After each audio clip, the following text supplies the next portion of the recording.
place to celebrate that. We're excited about the rebirth of the city park. Park's been here for over 100 years. A space for the community.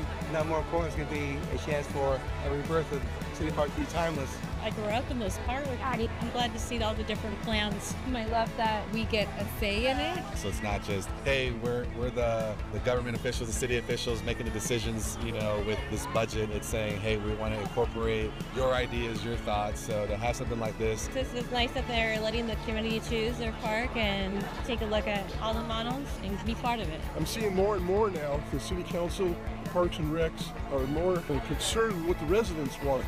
It's all about the residents now in Corona. And how do we make Corona, more beautiful and more attractive and more fun to come to? I love it. I think it's great. It really allows you to see what they're really planning on doing. The presentation is good. Absolutely. I think that this city does need something like this. The main thing is they're listening to the people. I'm excited to hear what they had to say. I've been very concerned for a long time. We try to add constructive criticism, but it looks like they're doing a great job, and we're really excited for that groundbreaking to start. I think everybody put a lot of thought into this. I am grateful to have a community that cares. I think it'll still feel like City Park with the trees. I love that they're trying to preserve the trees, but think of activities for all kids of all ages. So it's awesome. Glad to see the city, try to lead an effort here. I think we'll all benefit from. It'd be great. Good for community. Looking forward to it.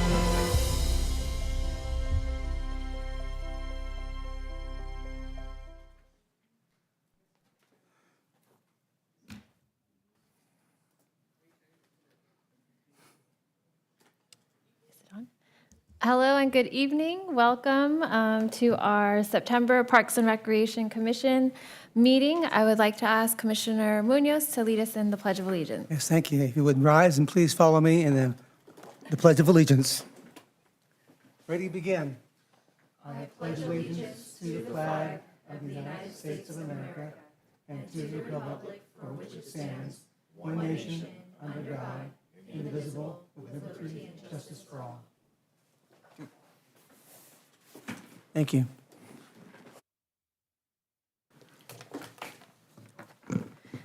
At this time, I would like to call the meeting to order. Individuals wishing to address the commission are requested to complete a speaker card and deliver it to the Parks and Recreation Commission Secretary prior to the item being heard by the commission.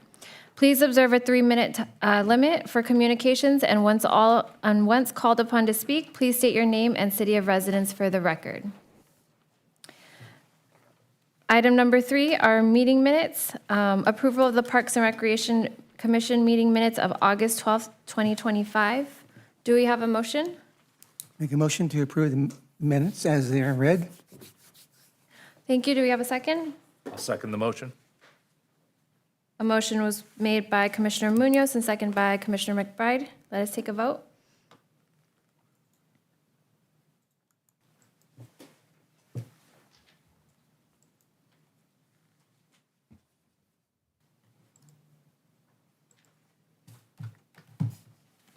The motion passes 4-0. Item number 4, the consent calendar. All items listed on the consent calendar are considered to be routine matters, status reports, or documents covering previous commission action. The items listed on the consent calendar may be enacted in one motion. With the concurrence of the commission, a commissioner or any person in attendance may request that an item be removed for further consideration. Item 4.1, the developer impact fee fund balance bond repayment for August 2025. And item 4.2, the August recreation programming statistics report. Do we have a motion? I'll move. Second? Second. A motion was made by Commissioner Olson and second by Commissioner Boggs. Let us take a vote.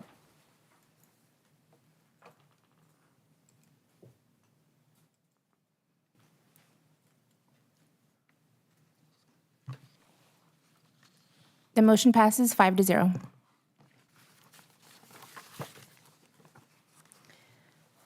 Item number 5, communications from the public. This portion of the agenda is intended for general public comment on items within the Commission's jurisdiction that are not listed on the agenda. Persons wishing to address the Parks and Recreation Commission are requested to identify themselves and state the matter on which they wish to comment. No action will be taken on matters not listed on the agenda.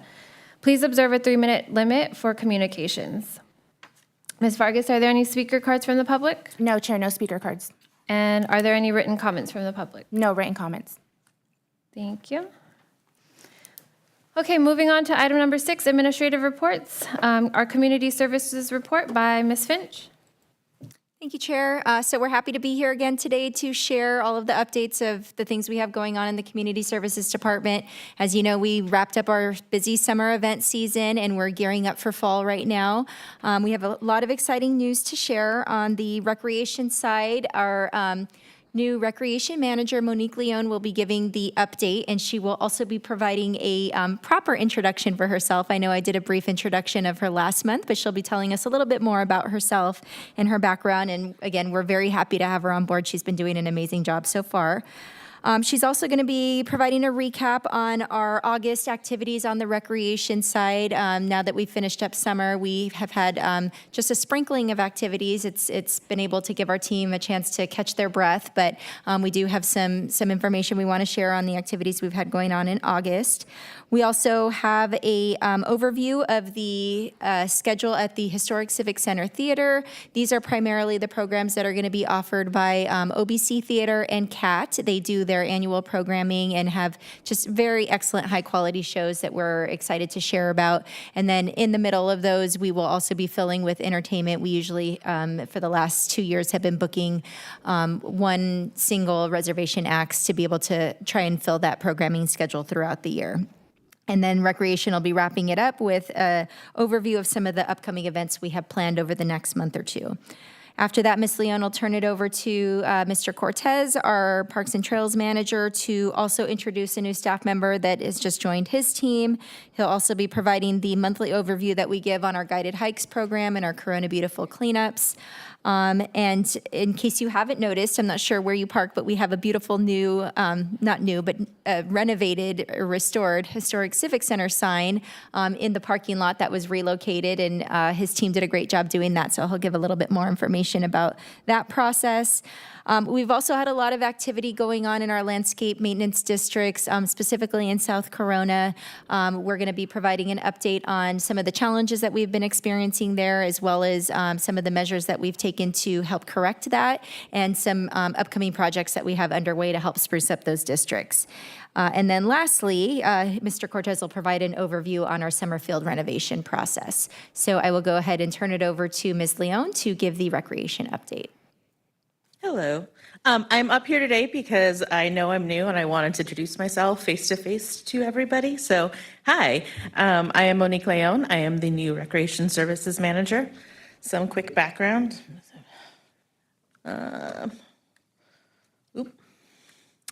I have been in the recreation field for over 20 years. I have experience with senior programming, grant management, special event coordination, and facility management.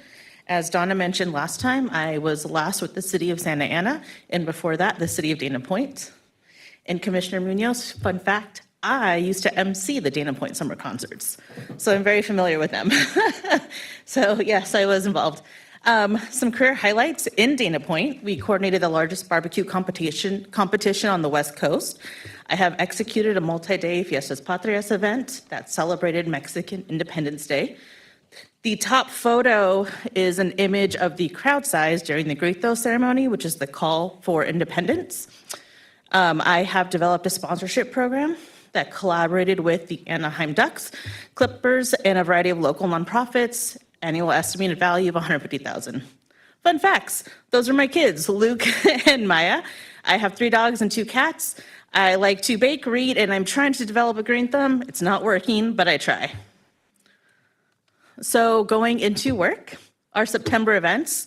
On 9/7, we have the Community Health Fair. It is a co-sponsored event. We have the Fall Adult Kickball and Softball beginning. We need more kickball teams, so if anybody is interested. 9/11, we have the Chamber 9/11 Patriot Day, which is a co-sponsored event. You can see the flags being set up currently. 9/13, we have the guided hike, the history hike. 9/14, the Lions Club Pancake Breakfast, which is also a co-sponsored event. 9/15, a volunteer orientation. 9/18, it is the annual skate park cleanup at Santana Park. We are working with vans on that, so that'll be a great event. 9/18 is also the Renaissance Festival party at the Senior Center. So they dress up and dance and have a good time. 9/23, our fall adult basketball begins. And 9/28 is the Corona ReaderCon at the library. 9/28 through 9/29 is the Utilities Household Hazardous Waste Program. Some quick items in review for August. At the Senior Center, there was the Festive Fiesta. That was their monthly dinner event. This time we had 70 registered participants. It is a lottery system because it's so popular. And 70 registered participants this time. It'll also be 70 next time for the Renaissance Fair. It's a catered meal, DJ entertainment, and they have raffle prizes. And like I've mentioned previously, the 18th is the next one. Kids Club started back to school registration. We had 7 Kids Clubs locations throughout the city, 501 registered participants, which is a 10% increase from last year. And currently we have 245 on the wait list. So the program is very popular. The HCC theater schedule. Currently we have Annie, which is put on by OBC. Then after that, from November 7th through the 16th, from the Cat Theater is Scrooge. After that will be OBC putting on Oliver in February. Charlie and the Chocolate Factory in March from the Cat. Oklahoma will be May 15th through the 24th from Cat. And Trek, which will be September 4th through the 20th.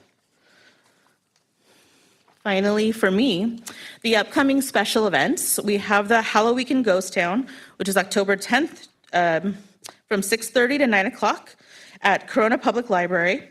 Some of the activities include costume, story time, STEAM activities, pumpkin decorating, and treats. Then on the 11th, we have the event at the HCC, which starts at 5 o'clock, which is the trick-or-treating, the maze, the costume parade, the games, lots of other activities. It's a fun night, so be sure to come out. We have the holiday lighting celebration on December 7th. It is 4 to 7 p.m., also at the HCC. That includes tree lighting, snow, letters to Santa, the drone show, and various live performance we put on with OBC. So that is all I have. Again, just wanted to come up here to introduce myself face to face. Please let me know if you have questions. Thank you, Ms. Leon, and good evening, Commission. I do have a few updates from the Parks and Trails side of the house, and then I will jump into that. Let's see. Maybe. Can I borrow your clicker? Oh, it's right on. Oh, sorry.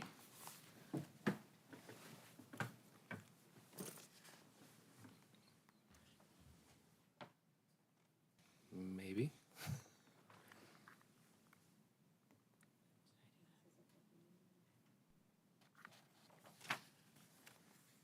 There we go. All right. So, as Ms. Finch mentioned, we are excited to welcome our first LMD inspector. His name is David Brooks. He comes from us, from his previous employment was at City of Menifee, but he has 25 years of experience both in private and public. And his main roles are going to be, obviously, actually overseeing all the LMDs. So he's going to be out in the LMDs, working with the contractors, holding them accountable, making punch lists, inspecting irrigation, helping us identify projects as plant material starts to deteriorate, as we see opportunities to come in and do some infill planting, make sure those monument corners are looking nice as you kind of enter the city into some of the major areas of the community. Just making sure everything looks nice, and it'll help us actually allocate the parks staff to the parks to make sure that our parks are looking good, and having a dedicated staff member dedicated to just LMD. So really excited to welcome him. A couple fun facts. He's got his picture of his kids there with his family. He enjoys camping, riding dirt bikes, which was a plus in my book, and spending summers at the river. So welcome him aboard, and you guys will probably see him driving around and walking and meeting with the contractors. Guided hikes. We just finished up our guided hikes in August. So we did Mountain Views. So they were up there. They walked around and looked at some of the geography of the surrounding mountains. They learned about the environment, as well as some of the geological and rock formations out there. Our upcoming one is going to be at Tin Mine Canyon. And that'll be September 13th at 8 a.m. And this will be our last 8 a.m. one. We will then draw back to, as we get into the fall months, to our later start of 9 a.m. Corona Beautiful, we did have our Corona Beautiful last month. We took July off as we had all our summer events taking place. So we picked back up in August. We were at River Road, and we planted on River Road and at the park. We planted 55 trees and also did litter cleanup between Lincoln and Auburndale Street. So we kind of cleaned up that whole area there. It was a great event. It was nice and cloudy that morning. Got out there and got everybody back on their way. And everybody that did attend got their free cleanup kit. So they got to keep their trash picker, vest, and gloves. And our next upcoming event is going to be at Santana Park. So we're going to be working on the skate park. We do it biannually. And we will be in there fixing any cracks, graffiti, painting the surrounding fence, removing any kind of gum or other things that are stuck to it, and kind of give that skate park a little sprucing up. Also, we just relocated our Civic Center sign. So if you haven't noticed, the Civic Center sign was in front of the Corona Civic Center. We took it down a couple months ago, relocated it back to a courtyard to do some refurbishment. We put new plastics on there, as well as raised letters that just went on recently. We replaced all the sheet metal skin. It was starting to show its age, and you were starting to see some pits in the metal. We poured a concrete pad around it and then dressed it up with some landscaping, and we also added LED lights on the inside. So I think it's a really great addition to the front of City Hall, and it'll give it several years of life to come. So some landscape maintenance updates, particularly in South Corona. There have been some struggles with one of our underperforming contractors. We were utilizing our on-call contractor, who also holds a maintenance contract within the city. So trying to find that fine balance of not taxing that contractor and having deficiencies in those areas. He was working with us on the weekends and during the week as he had crews available. We did terminate that contract and brought in a new contract for Integrity Arborscape. They have been a well-performing contractor, been very responsive. Feel really confident. They've made some really good progress. They started last week, and just in the 4 days last week, because we did have the holiday on Monday, they made some really, really strong progress. I'm confident that in the next 2-3 weeks, you're going to start seeing even more progress. They're not just mowing and catching up right now. They're also coming through and doing trimming, lifting the trees, cutting the weeds. They're spraying. So you really should start to see some significant improvements over the next 2 to 3 weeks in that area. This is also the area that we're working on a capital improvement project for Zone 20. That'll address a lot of the aging plant material, mulch that needs to be replaced, irrigation upgrades, as well as the greenbelt enhancements. Zone 20 does have 2 greenbelts. It's got the Mountain Gate greenbelt and the Bowie greenbelt. So you can look forward to a capital improvement project coming along after that. And after we finish the report and capital improvement project for Zone 20, we'll then move into some of the other districts, 97-1, 2001-1, Zone 14. So we'll start getting through a lot of these and addressing them one at a time. So excited to see this come around. And again, you should start to see some improvements in the coming weeks. Also, our summer field renovations just wrapped up. We just removed fences off the fields and did walkthroughs with the leagues. Renovations included irrigation repairs, sodding of our bare areas, aeration, seeding. We did oversee Bermuda grass. We sanded the fields, fertilized and top dressed. We did pre and postseason walkthroughs with the leagues, and we're also going to continue meeting with them on a regular basis, particularly soccer leagues. They're the ones that have the highest wear and tear on the field, so we want to make sure that we're doing what we can to maintain that turf. And we also have comprehensive park inspections that our staff is now completing. So these inspections are in increments of weekly, monthly, and annually.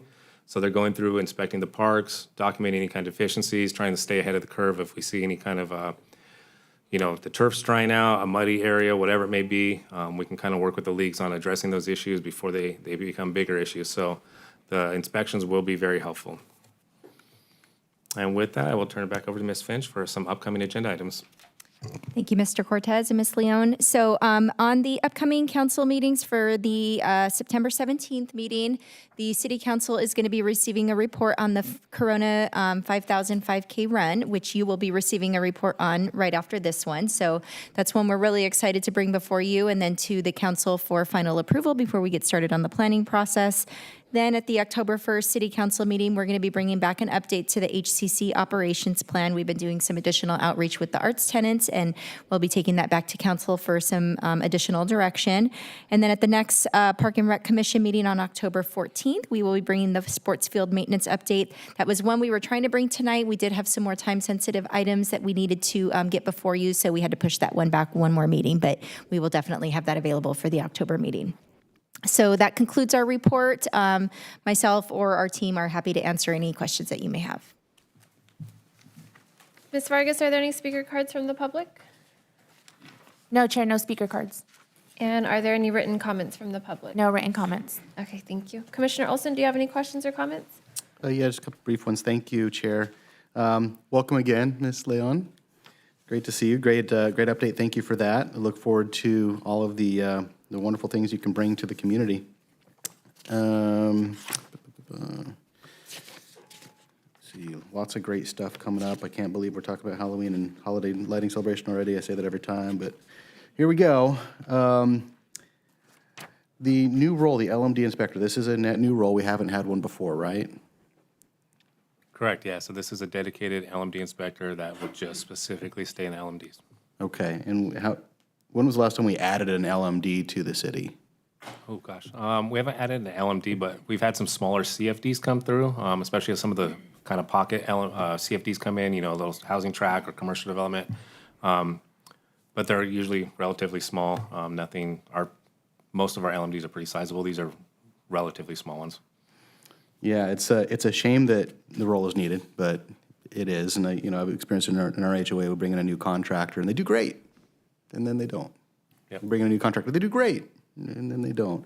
So it'd be nice to kind of maintain that level of consistency. So I'm looking forward to the results there. What would the average resident expect to see different going forward if they live in an LMD?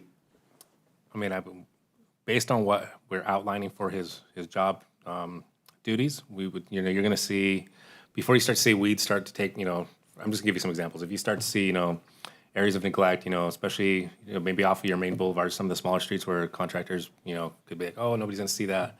They're going to be working with them on those areas. They're going to be meeting with them weekly, inspecting each area on a rotational basis. So we have a nice cadence, creating punch lists, following up on those punch lists. So you should see everything from irrigation, operating, better. You're not going to see dry spots. If you do start to see a dry spot, we address it immediately before it turns into something bigger. Making sure that they're mowing and edging. Sometimes you'll see the contractors, they'll mow, but they didn't edge, so ran out of time. So, making sure that we're getting them back out there to finish edging, weed whipping, spraying valve boxes and tree rings, make sure that the grass isn't encroaching on those areas. So it's kind of a lot of that fine detail and making sure that they're just sticking to everything that's outlined in their contracts. Excellent.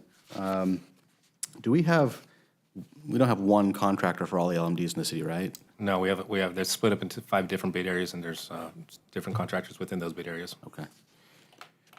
Thank you for that. The Corona cleanups and tree plantings, I was just thinking about as I was driving through the city the other day from one end to the other, really starting to sense the impact of our urban forestry efforts, right? As the trees take root and there's more of them, they're starting to get a little bigger. It's a remarkable change in the few years that we've been doing it. So I appreciate those efforts and keep it going. And the deficient LMD areas, where is that, Area 3? So Area 3 is South Corona, so pretty much give or take like Main Street, maybe just a little east of that, all the way over to like kind of Oak Street is going to probably be your other major cross street, Lincoln, all the way down to Ontario. So South Corona is kind of split into 2 chunks, and Main Street's kind of the major divider, but as you get towards upper, it does go a little bit east, and Lincoln and Oak are kind of your major,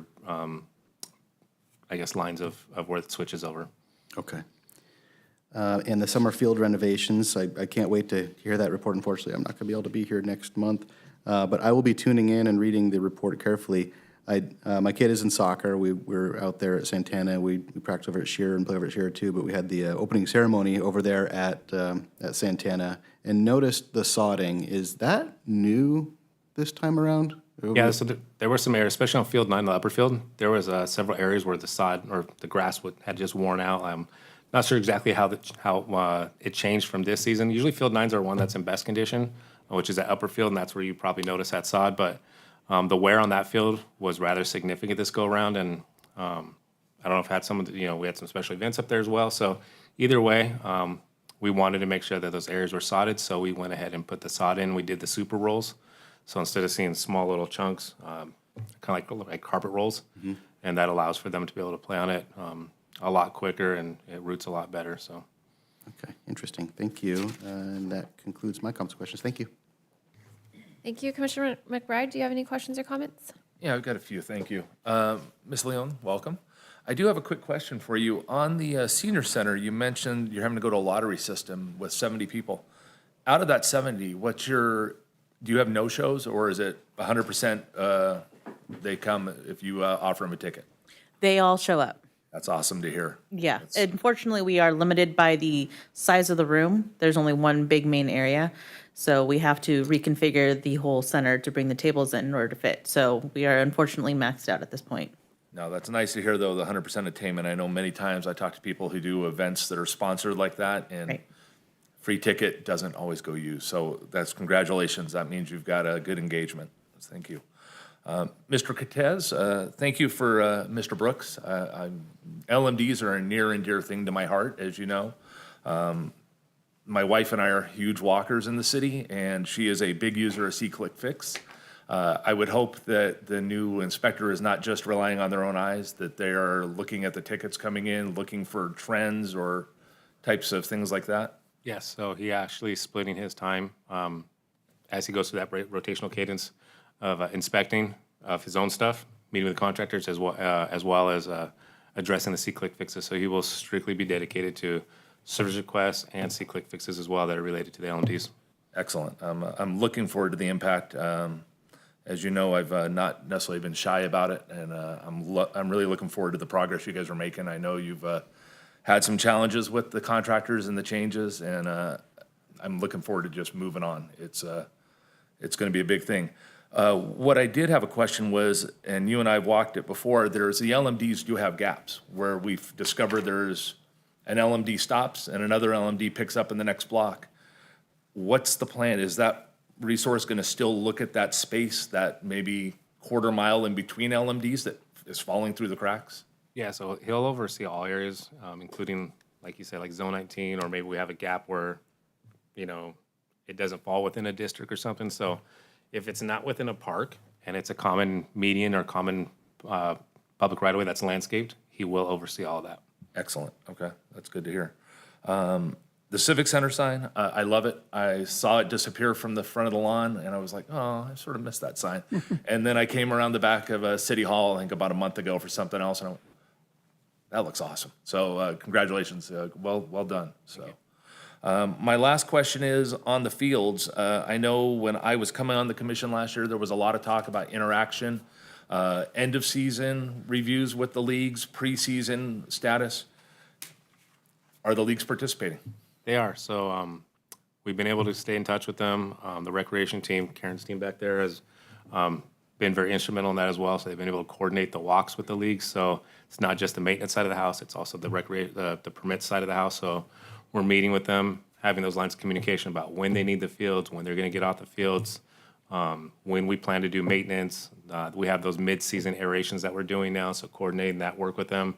So I feel like the lines of communication have come a really long way, and I think it's been good for both sides, the league and us.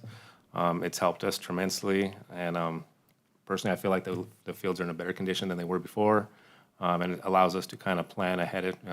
We're already talking about, we were just talking about Christmas. You are muted. The host would like you to unmute your microphone. You can press *6 to unmute. The host would like you to unmute your microphone.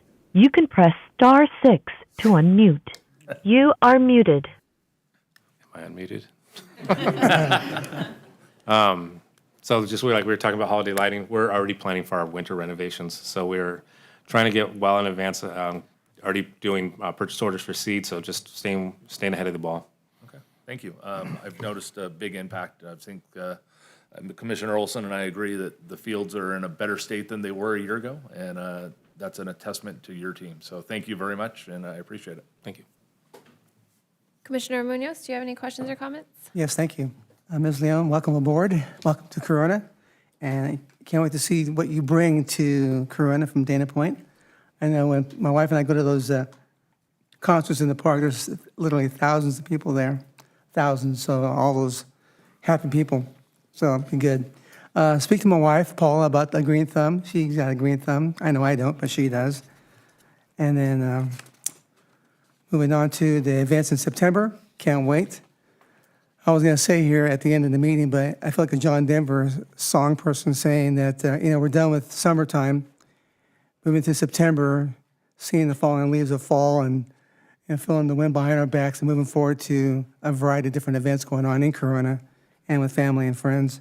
So I can't wait to see what you do. Look forward to that. And on the Kids Club in August as a review, what activities do the kids do during those events? Sure. So the Kids Club program is in conjunction with the Corona School District. And so what it does, there's a mix of programming. So Corona School District takes on some of it. There's enrichment programs that they help put on, and then we work in conjunction with them in supporting. Okay. And I would need to make a correction on the senior programming. The dinners are actually $8. It is not a free event for the seniors, but we do the lottery for attendance numbers because they all want to attend. So apologies. But yes. And on the applicants on the wait list, what do we do for those people on the wait list? Do we contact them verbally on the phone, or is there a letter or text that goes out? So all registrations happen on Civic Rec. And so once the set limit, which is based upon the location and how many can fit, is reached, it automatically transfers people to the wait list. Once someone transfers off, we reach out and we contact them to join the club. We have had some transition already. I believe the numbers were just over 200. We've had transition off the wait list into the program. That could be wrong, but it's something around there. So we do have movement. Great, thank you.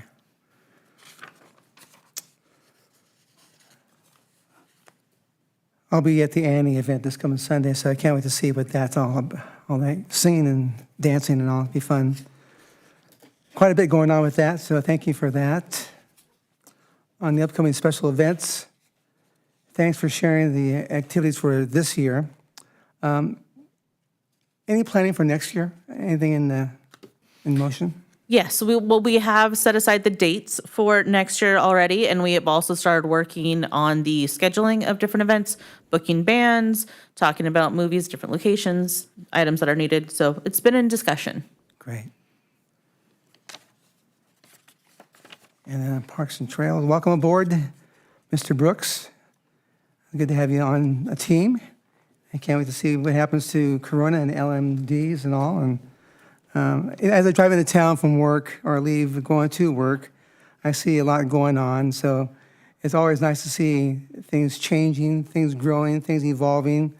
And I like to hear what you said, Mr. Cortez, about the monument corners being activated and colorized, and invented some new words here. But it's kind of, cause that's really the doorstep, the window to Corona. So what you see then is what you get in Corona as you drive through or back and forth. So it'd be nice to see what happens with all of that.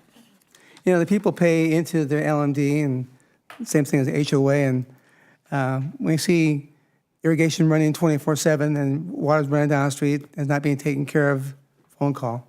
But I know we take care of those things. When you see dead grass, phone call. So I like the idea of being proactive, and so that's better than not being productive at all. And then on the Corona Beautiful, we're getting to look nicer every single day. So thank you, Mr. Cortez and your team. My one thing about, two things here about the Santana. My scout troop that I'm affiliated with will be there on that particular day, and they'll be there painting or doing whatnot. So I look forward to that. I don't like that word whatnot, so I'm sorry about that. Also, My one critique on trees is that when I do walk the different open spaces, and as a designer, I try to avoid the arbor tree look, where you have one tree, one species here, a second species over here, and a couple other one trees over here, and then back to one and one and one. So it'd be nice to see if we could, and I know we will, kind of think on an ongoing basis where we do groupings of trees. And I know we do that, but not just onesies, twosies, but something that really fits the other tree next to it.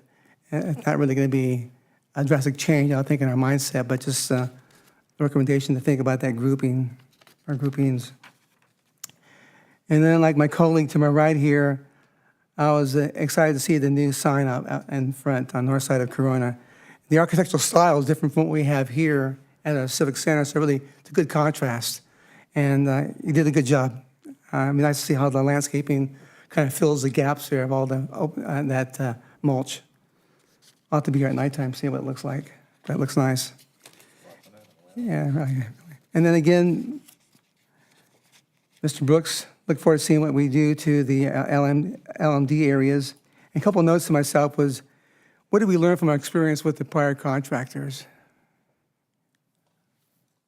Well, definitely learned which ones perform and which ones don't.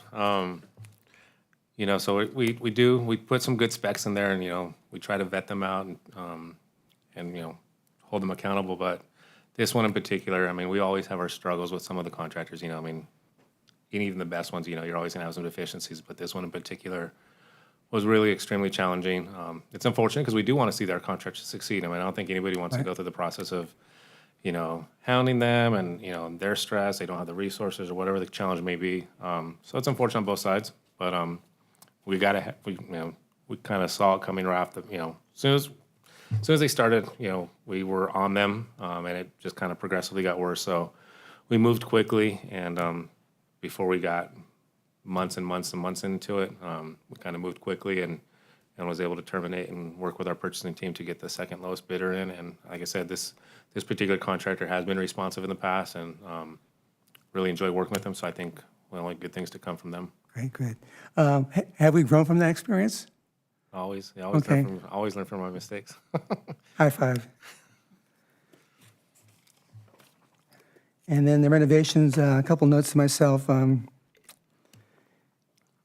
Information gained from our discussions with other cities. Have we talked to those? I know we have, but have we learned from that experience and getting their facts and figures? And We did, and as Ms. Fincher mentioned, we have a report that we put together that we'll be sharing next month, and talks about some of our surrounding agencies that we talked to and kind of learn from what they're doing, what we're doing, and share some things that we learned from them.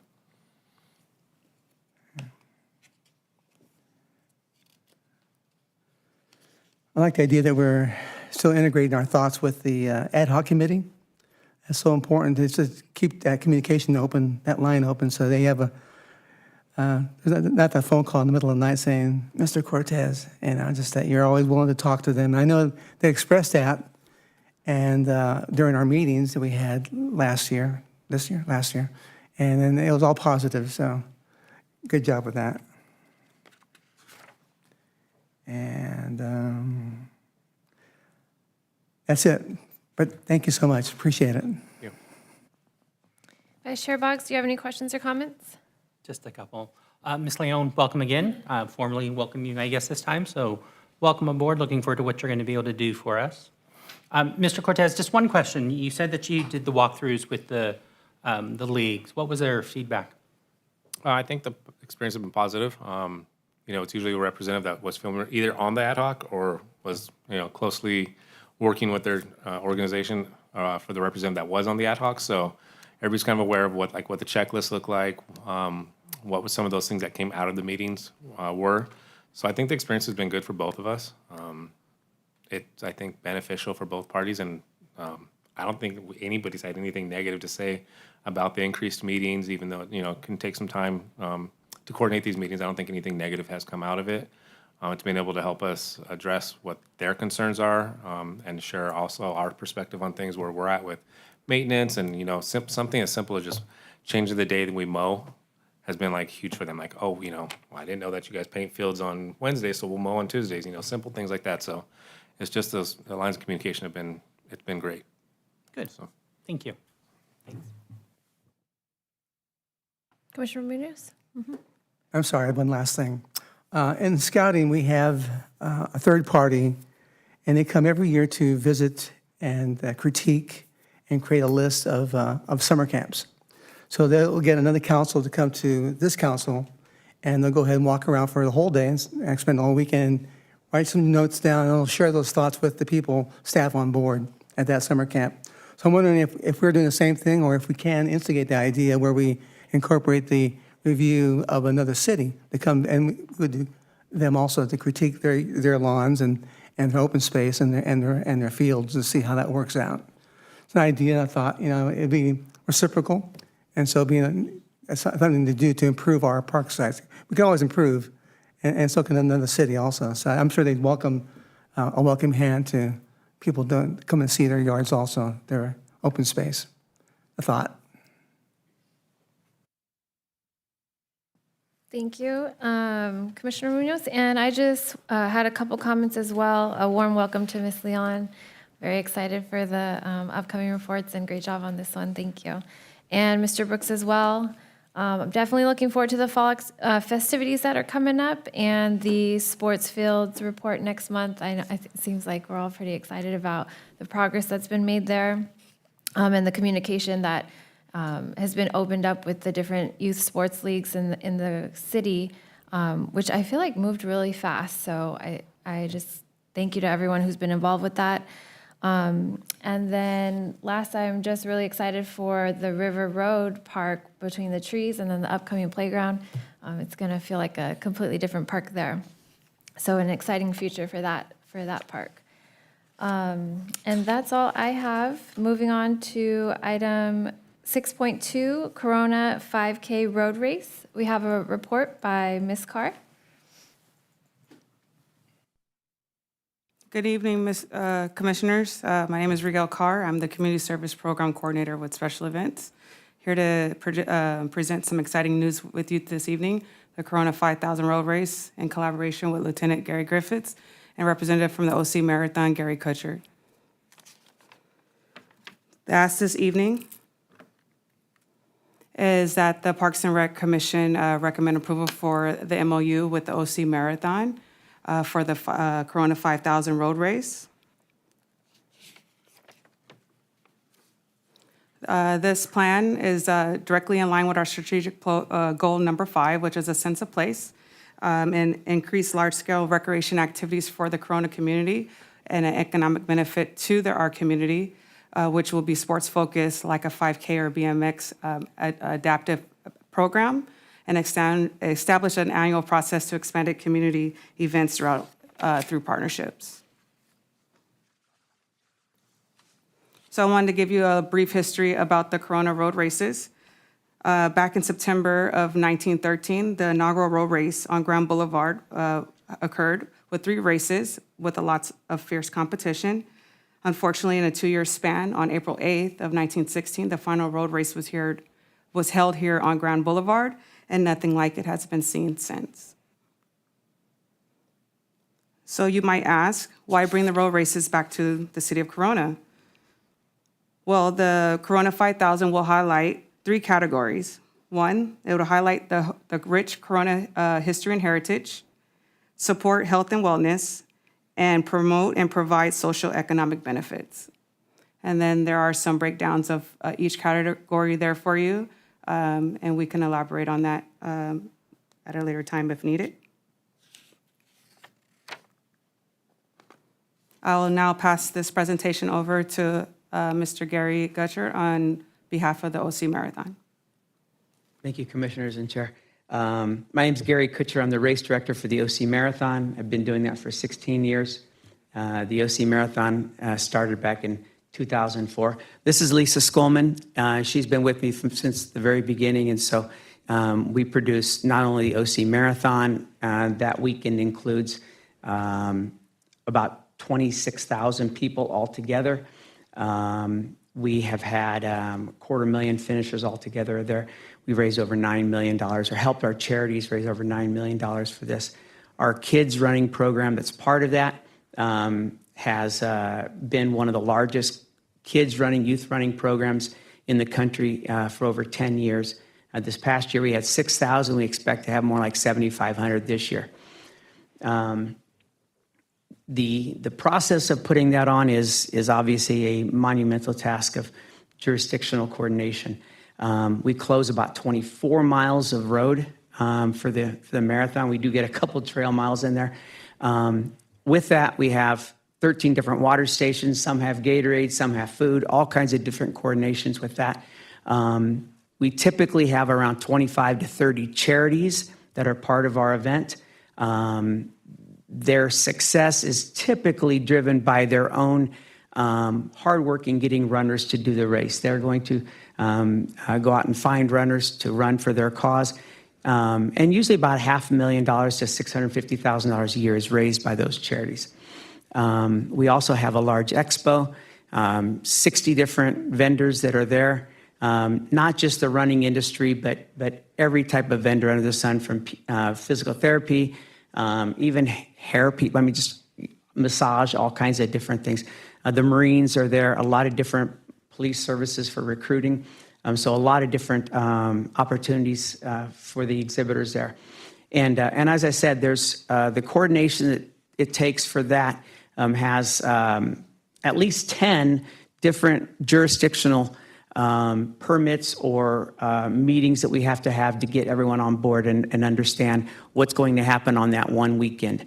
That weekend consists of a 2-day expo, a 5K on Saturday, and then on Sunday morning, the marathon and half marathon. We literally have to bus about 7,500 people from the finish line to the start line in less than 2 hours. So there's just a crazy amount of coordination that takes place with that. And so that's the marathon itself. We also have other races that we put on throughout the year. I mentioned our kids run. We're in probably 150 schools this year with the Kids Run the OC. We have actually even licensed that out in the past to Kids Run Mexico. They licensed it from us for a few years prior to COVID. We just finished up just a few weeks ago the OC Fair Fun Run. It has a 5K and a 1.1 mile for the kids. That was our 17th year with the OC Fair as a partner. It is an extremely successful race where the fair wanted to try to find something healthy before you go and eat all the fair food. So it's been really successful. We also have another race coming up on December 20th. It's called the Run for a Clause. When you run for a cause, you can run for a cause. So we have about 5 to 10 charities every year that kind of change. And with that, this year we're even having the struggle of having to change the venue for that. Within just the last month, we found out that our typical venue, UCI, University of California, Irvine, is having a lot of construction within its campus.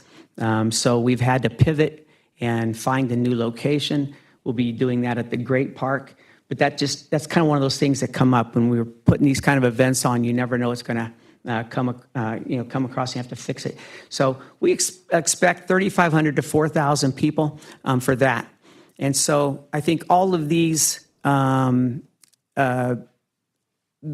skills that we have put together for all these races are going to fit in just perfectly for the launching of the Corona 5K, the Corona 5,000. When I was first kind of introduced to seeing it, I thought this is just some great history. What an unbelievable, few people know about it other than in Corona, that there was actual Indy-style cars in 1913 and 14 and 16 here running 85 to 95 mile an hour on these wheels, that open cockpit, extremely dangerous, 90 miles an hour. And so to see that, to see the circle still there, I knew it was always there. I just never knew the history. What a cool thing. And so I think this makes for a really, really great idea to bring back that history, to showcase the community, to show what the history to other people who don't know it. And so essentially this 5,000 meters, 3.1 miles, would start right in front of the old City Hall, the historic City Hall. on 6th Street. It will head to the east. It will turn left on Grand Boulevard, head up towards Main Street. It will hit that one hill heading up towards Main Street and continue around the entire 2.75 miles of Grand Boulevard, and then turn left again onto 6th Street and finish right where the start was. With that, we expect 2,000 to 2,500 people. I'd love to think that we're going to get a lot of spectators to come out as well. We'll be promoting it. Our own database, we have, 250,000, but we probably have a good 125,000 people in the Southland that would love to hear about this race. And so with that, we'll have an expo. We expect to get some local community vendors to be a part of that. We'll have kids running the race. We'll make sure that our the registration will open within the next, early to mid-November. We'll make sure we keep the pricing for those kids. We'll open up for 5 and under for $5, and then 15 for the 6 to 12, and then $30 to open up for the adults. The prices will increase, except for the 5-year-olds, but the prices will increase for the adults as you get closer to the race. So with doing all of that registration, we'll get that open. We'll kind of see how things are going. But what the OC Marathon LLC is going to be doing for the city is that we're going to be working with the city to secure the permits, work with traffic to make sure we have the safety for all the traffic closures and everything that has to take place.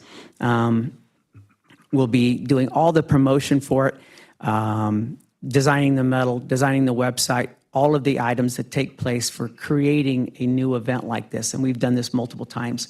I just think that it's going to be just an amazing race. It also has an opportunity to get some local charities involved. I think that there's a couple scenarios for that, but probably the best way is to have multiple charities, community charities, to get involved with it.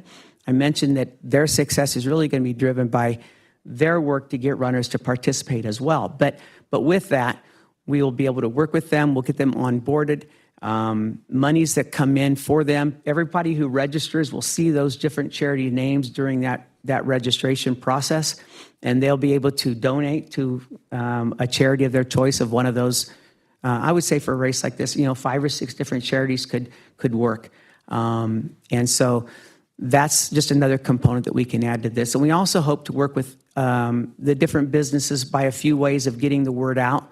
We'll do something called a Show Your Bib, where runners can, for that day or the next day, still go to any of the businesses that participate. The runners can learn about different restaurants or something by going in, showing them their bib, and being able to get something, get one, buy one, get one free or something. We'll also have a virtual goodie bag where the businesses can participate, and we'll get their name out multiple times through our email database on that as well. So there's just a lot of ways that we'll interact with the community. And then, is that parking?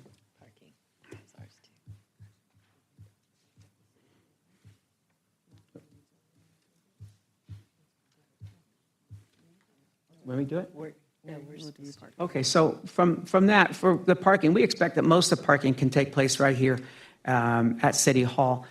Again, usually you'll get about 3 participants per car. And if we're getting into that 2,000 range with the parking that we have here in addition to some street parking or other places around here, I think that we're going to do really well with parking right here. We'll have signage as runners coming in. And we'll also be able to email the participant instructions to everyone so they'll know exactly what they do as they come into town and what roads that may be impacted as they come into town. And I think that's really what we have there.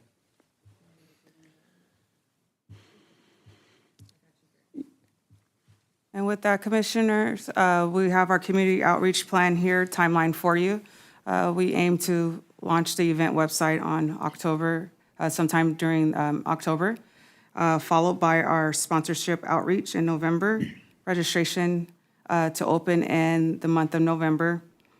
some digital traffic notifications in January, followed by a second notification for the homes on the housing tract around Grand Boulevard in February. Also with wayfinding with apps, routing apps to help commuters or people in the area know how to avoid the area for less impact. And then we have our third notification scheduled for in the month of March, leading into the race week. We're now going to pass the presentation over to Lieutenant Gary Griffiths from Corona PD. Good evening, Commission. Again, Lieutenant Griffiths, I'm in charge of our Special Enforcement Bureau, which includes our traffic unit at the Corona Police Department. So I'd like to talk about our traffic timeline, or race timeline and traffic closures. It's logistically kind of a challenging location, although historically significant around Grand Boulevard, but there's a lot of intersections, alleyways, driveways that cross Grand. An overview, a 10,000-foot overview of the timeline. About 8 o'clock is when we're going to plan on closing Grand Boulevard. The race will start at 8:30. At 9:40 or 9:50 will be the final quadrant reopening, and you'll understand more when I get to that next slide. Our plan is to try to minimize the amount of traffic delays or issues we have in the city while also maximizing the safety for the runners around the course.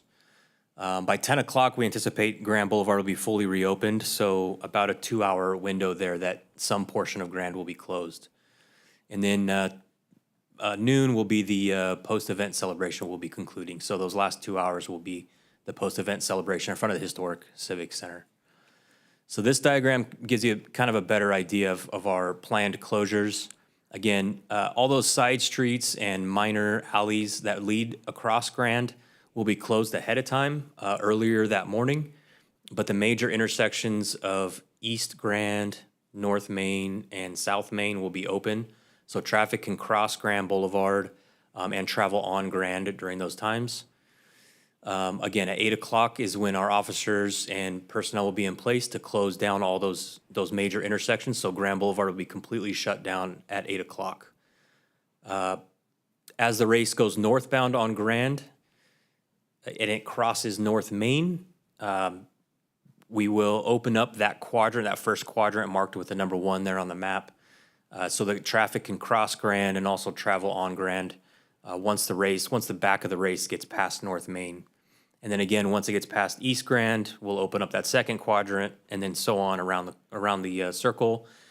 Finally, just leaving closed between West Grand and Buena Vista, kind of similar to our summer concert series, how we closed down 6th Street in front of the Historic Civic Center there. Emergency traffic will be advised to access the interior of Grand via those 3 major intersections, excluding West Grand, because that'll be closed down for the festivities. But the officers will have the authority or the ability to stop or delay the race to allow an ambulance or fire truck or police car to cross for an emergency situation. In addition, the fire department will stage, as well as the police department will stage a unit inside the inside the circle in case any emergencies pop up with residents inside the circle during that 2-hour time period. Finally, the off-ramps on Main Street will be closed. Gary and his team have worked with Caltrans a lot in the past, and so they will be getting permits to close the east and west off-ramps to just limit the amount of traffic that dumps off on the interior of Grand. The on-ramps will remain open, so if any residents within that 2-hour time window, if they need to get out or get out of town of the circle, they'll be directed towards the 91 freeway. They can get on east or west and get out of the circle. That's all I got there. I'll turn it back over to Rigel. So the post-event celebration will happen out on 6th Street, like I already stated with our summer street fairs. Lots of runners, or I would say seasoned runners, we project to complete the course within a 15-minute span back to the finish line. And that extra hour duration is just for our walkers to complete the course within the hour. They'll be able to come back to the finish line for a celebration with awards. enjoy the sponsors and exhibitor booths. We'll have a live DJ, a few food vendors, and potentially a beer garden. And we will hope that you guys will be able to come out and join us for our first 5K Corona 5000 road race. So again, back to the acts this evening is that the Parks and Recreation Commission provide a recommend approval for the MOU with the OC Marathon for the Corona 5000 road race. My contact information is in front of you, and thank you for your time. Thank you, Ms. Carr. Ms. Vargas, are there any speaker cards from the public? No, Chair, no speaker cards. And are there any written comments from the public? No written comments. Okay. Commissioner Olson, do you have any questions or comments? Yes, I do. Thank you for the presentation, everybody. This is a pretty monumental effort, it looks like, and I want to be totally clear, I love the idea of this event. And there's a lot of new stuff to me, so bear with me as we kind of go through this. Thank you for mentioning the charities. I think the idea of tying with local charities is fantastic, and if I'm understanding correctly, charities kind of benefit apportioned by the number of registrants that they bring to the table. Is that how it works? Well, it basically, anybody who becomes a charity, they'll have to be onboarded so that all the banking information, all that admin stuff. But once they're onboarded, they'll actually have a page within our, or a link within our page. So if you're registering for the Corona 5000, it might say, you want to donate to the Boys and Girls Club of Corona. I don't know. I mean, so yes, that'll be one way. That will bring in some dollars to charities. Those that are more widely known or endeared to people will receive some donations for people who are not necessarily running with that charity. But yes, their greatest success will come when they reach out to those people who that charity is already important to them and say, we have this great opportunity, help us fundraise for our event for the Corona 5000. And that's really where they're going to see some really good success. So there'll be like a registration code for that charity or something like that? Yeah, there's a number of ways to do that. In fact, we can create a unique link for each charity. When they share that link with one of their Rolodex, to use an old word, they use that link, that will automatically load that they'll be running for that charity. And then they'll be given instructions on how to even create a fundraising page for themselves. So that new runner then can donate or send out that link to their friends and family to help raise additional funds. Okay.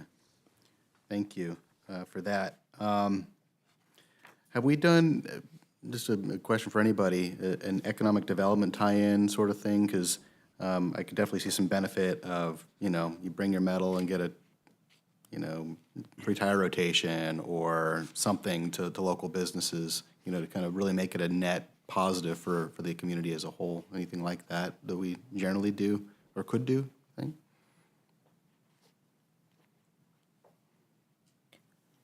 I can speak to that. We will be working with economic development to reach out to businesses, especially those impacted in the circle, with closures, to see how they want to participate. So we'll kind of take the lead from them.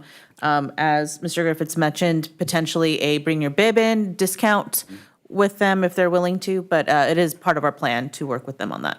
Okay. You mentioned kids events, which I love, but a separate kid run is not a part of this event, right? I think what we want to do is we want to get the 5K, which is really going to be the most difficult from a logistics point of view. If we can do a kids run that same morning that happens within this time frame, it doesn't cause any additional impacts, we would love to do it. And so I think we just need to really evaluate how that's going to be once we determine that, yes, this course and this timeline is going to work. Okay. Not out of the question at all, though. Okay. I'm really fascinated that we've got the OC Marathon in Corona. Would this be an OC Marathon branded event? It'll be the Corona 5000, presented by the city of Corona, hopefully. But the OC Marathon is producing it. We'll be able to reach out. We have thousands I think we usually get 500 or 600 Corona residents that run the OC every year. And so between Corona, Riverside, other communities around here, it's a great appetite for it. There's really not that much out here. And we looked at the different dates. Middle of March could be really good. We know we stayed off of Los Angeles Marathon. We've stayed away from other races. It should be a really good timeline to launch this thing and see some success. And one of the ways we want to promote it is that it really could be an extremely fast 5K with really 2 turns, even though one gigantic one. You're basically running a straight line other than your first left and your last left. And so I could see that we can reach out to a lot of the big running groups and the collegiate teams. And I would say we could probably get some really fast runners here. And that's a lot of great publicity. And I was going to ask a question about the date, how we settled on that date. March can go either way with the weather, Yeah. Depending. So it was kind of in coordination with other events around? Yes, we looked at other events. We wanted to make sure we didn't land on something else and we have direct competition right off the bat. I mean, you don't want to be on the LA Marathon, for example. And so that's the week earlier, maybe 2 weeks. I think it's the week earlier. There's a lot of other races with St. Patty's Day, all kinds of those things. So Shamrock runs. So we think March 21st is going to be just a great date for the inaugural event. Okay. I think you addressed my concern about parking mostly. So we've got, by the math here, we've got about 910 parking spaces in direct proximity to the starting line. Then we've got another, 300 plus over at the Park and Ride, which is a significant number. Are we looking at shuttles, or is that the warm-up to the race with the walk? Well, I don't know exactly what the distance. It's a great warm-up for the race. Most runners will want to do at least a mile, so that's not out of the question at all. So that's great. I know that for most of the big races that we're a part of, we have a lot of people who are walking a lot further than that to get to the start line. And if I can just add as well, we are in discussions with our transportation division to provide options for the Corona Cruiser or Dial-A-Ride to be able to provide transport to the start line. So that will be an option as well. Yeah, be great from that Park and Ride, because 300 spots is a lot. Okay. So the community outreach portion of it, well, let me ask this question first. This is a unique course, right? Have you guys staged one where you're completely encircling a population before, where you're completely isolating and closing off a population? Because normal races, you can get around somehow. You may have to go out of your way, but this is completely encircling businesses and residents. So is that something that you've done before? We have. With, for example, the marathon and those 24 miles, right off the bat in Corona del Mar and all the Lido Island, Balboa Island, all of those islands are completely locked down when the OC Marathon begins. And longer than, Balboa Island doesn't open until a little after 8 o'clock, and we start the race at 5:30. So that happens. We work with that. We come all the way down Bayside Drive in Newport Beach, and there are hundreds of homes that are impacted. And we've done various things to mitigate that over the years. Time and the reoccurring event solves a lot of those as people recognize the event's going to happen. But every year we get someone who has a plane they have to catch, and we work with them in various ways. We've gotten hotel rooms for people.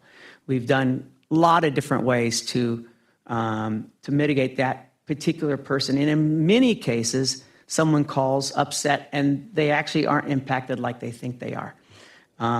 With the on-ramps to the 91, I think it does let the inner circle out fairly easily to get outside of the circle number. And that 8 o'clock close. So by 9 o'clock, I believe is what our can exit to the north end as well. So yes, we've had to deal with a lot of those things. I'm sure we're going to come up with somebody who really is. One is good. You just can't get back in until just in the community outreach perspective. Have we taken the temperature of those within the circle just to kind of see what they officially? But do we kind of know what that response will look like when we do notify them? information on the closures in the 3 months leading up to trying to minimize that full closure period as best as we can. I think we've done a really good job limiting that. I'm always looking for ways to make it a win-win-win for everybody, including those who would be the most impacted in the circles, kind of what I mentioned. In terms of the traffic plan, I think the one big thing that stands out to me is that we've got to go ready. They took 858 ambulance transports in the month of March of 2024, which is about 27 per day, which is a little more than 1 per hour. So I think the likelihood is high that there could be into the mix and understand where, how they can get into the hospital. Obviously they're not, maybe we stage 1 of them too. I don't know. So any comments or thoughts on that? We've already been in communication with the hospital. They're aware of the date, and they actually offered to have a medical tent. So officers will be stationed there, so if they need to get through, they'll be able to stop the runners and get them through. Okay. And Petey, you're good with this? Yes. All right. Yeah. Okay. We're also, I'll just add one more thing, and I maybe briefly mentioned it, but we spoke to the fire department. They're going to stage an engine in the circle for those purposes. And then our police department will also stage a unit or 2 in the circle to respond to emergencies so that we can have as least amount of impact on the race as possible. Sure. Okay. And And I think that's it. Yeah, I mean, again, I love the idea of it. I think it's great to bring something like this to the city, celebrating the history. I think the fact that the circle is like exactly the 5K length is really serendipitous. But I still have some kind of lingering concerns about the traffic plan and the notification plan and the fact that everyone just kind of is on board with it. And I totally agree with you that, after you do this for a few years, it just kind of becomes a thing. The Ironman out in La Quinta they do in December, I got caught in that once. But we go out there every year. And so the next time I remembered and I went a different way and it was a lot better. So I get that. I really want to make sure that we as a city, make this a win-win-win situation for everybody. And again, thank you for the presentation. Commissioner McBride, do you have any questions or comments? Yeah, I have a couple, thank you. Thank you for the presentation. I'm actually excited myself about it. I don't look like I run much anymore because I don't, but I used to be one. And it was great timing because my neighbors actually and I were together over the weekend. They said, it'd be great if we had somewhere to go do a 5K or a half marathon in the area. And I said, man, wait till Monday night or Tuesday night. I'll share something with you. So I'm really excited for that. I know there's an appetite. There's not a lot of events out here, so I'll start my comments there. My comments, though, about the presentation, I had a couple of things. This is obviously not an inexpensive event to put on. Mm-hmm. What are we looking at for like a registration cost? Well, like I said, we'll keep the youth runners extremely low. We'll open up the 5K adult runners. I say adult, but it's 13 and up at $30. We'll then continually, there's no better way to get registrations than to send an email and say prices are going up tonight. Mm-hmm. And so we will raise those prices in $5 increments, sometimes even less than that, because we want to do the price increase email. But it will end up getting up to $55 is where our other races have gone. We may recognize that 50 is our cap. We may recognize there's still a lot of interest at 55. And so I think that we'll have to monitor that because we want to make sure we get to a certain number as far as the registrations. Once we open registration, we kind of take the temperature there. We need to figure out, because by mid-November, late November at the latest, I need to order medals and shirts and all the other things that go with this stuff. So we'll do our best guesstimate at that stage of the game. I ordered in the last week medals for our December 20th race. We only have 400 people registered, and I'm hoping we get to 30. I ordered 3,500 medals, so hopefully we get to 4,000 runners. So that's kind of the way we'll do it. The pricing will continue to get a little bit more expensive, though. There is in addition to that number, there's the fee that goes on to it. They used to call it the active fee, but it does include the registration fee is the credit card and everything else. It usually is about 8.5%, 9%. All right. Geez, I'm drawing it back. Are you going to put a cap? I mean, you're talking 2,500 plus 1,000. What if, and this actually goes to police and fire as well, is all of a sudden you get a swell and you get 5,500 people say, I want to run this because the whole IE says, I got nowhere else to do this and I want to run that circle. Are you going to cap or are you prepared to service 5,000 people? Again, we'll probably be ordering medals in the end of November. I would be extremely surprised if early in the registration we have numbers that have gone through the roof. Once I make that order, that kind of becomes our cap at that stage of the game. Rarely does, I mean, I could do a small top off, but more than likely it's going to be an order where I place an order for 2,000 or 2,200 medals, and we hope we get to 2,500. There's usually about a 10% drop off from registrations to actually show up. But if we, we're just really kind of figuring out the expo and all the other area. And if we get a crazy amount of interest right out of the gate, we may have to say, you know what, I think that this is going to be too many people, and we'll create that. I'll buy the number of medals and shirts that are what that kind of a false cap would be. You wouldn't want to sell out by early February because you're going to get a lot of people who are learning about later, and we don't want to have residents who now want to do it and they can't. So if we get to a cap, we would also keep some back to, take care of some of those residents or other people that want to do it. But I think it'd be a great problem to go, wow, we better stop this. It would be a great problem. But for police, do you have a cap number that you foresee being able to manage? Yeah, I believe we talked about a cap, possibly capping around 2,500, at least for the first year, to get an idea of what we're dealing with and some of the logistics. And the big thing for us as well, like was already discussed, is just having the residents know that this race is coming up each year. And so the first year or two are going to be some growing pains. It's going to be some growing pains. That's a good effect. That was it.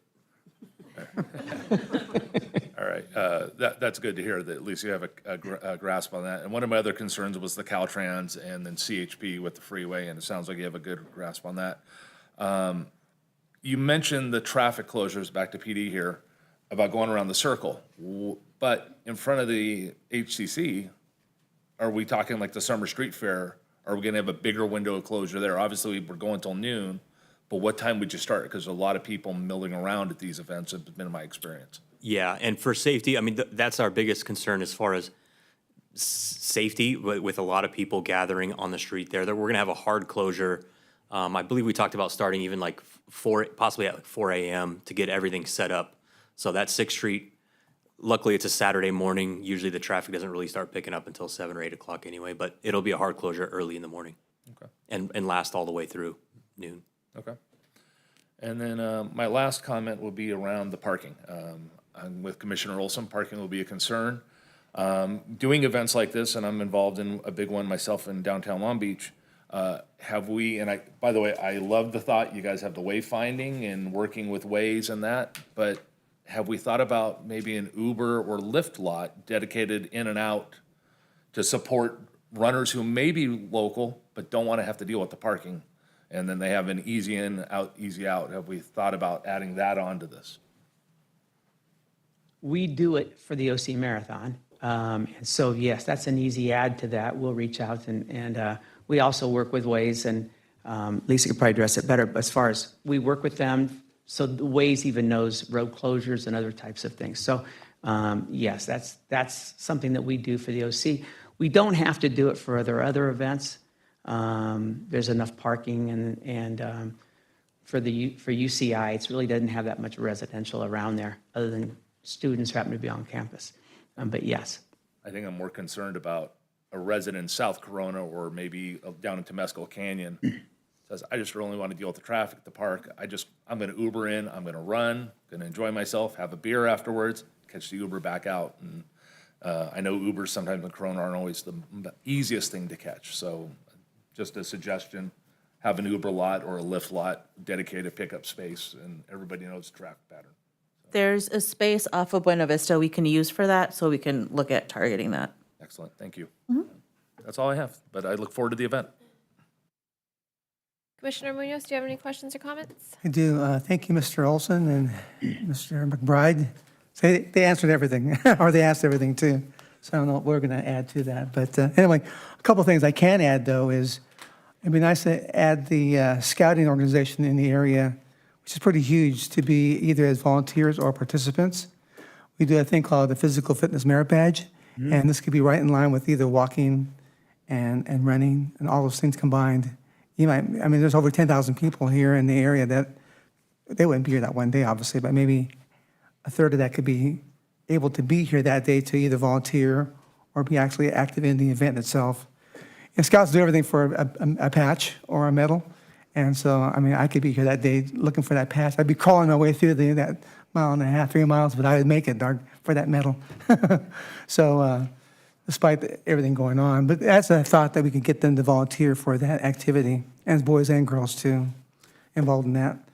The price doesn't seem to scare anybody away because these kids go to summer camp and it costs 10 times that amount. So $30 is really that could be a drop in the bucket.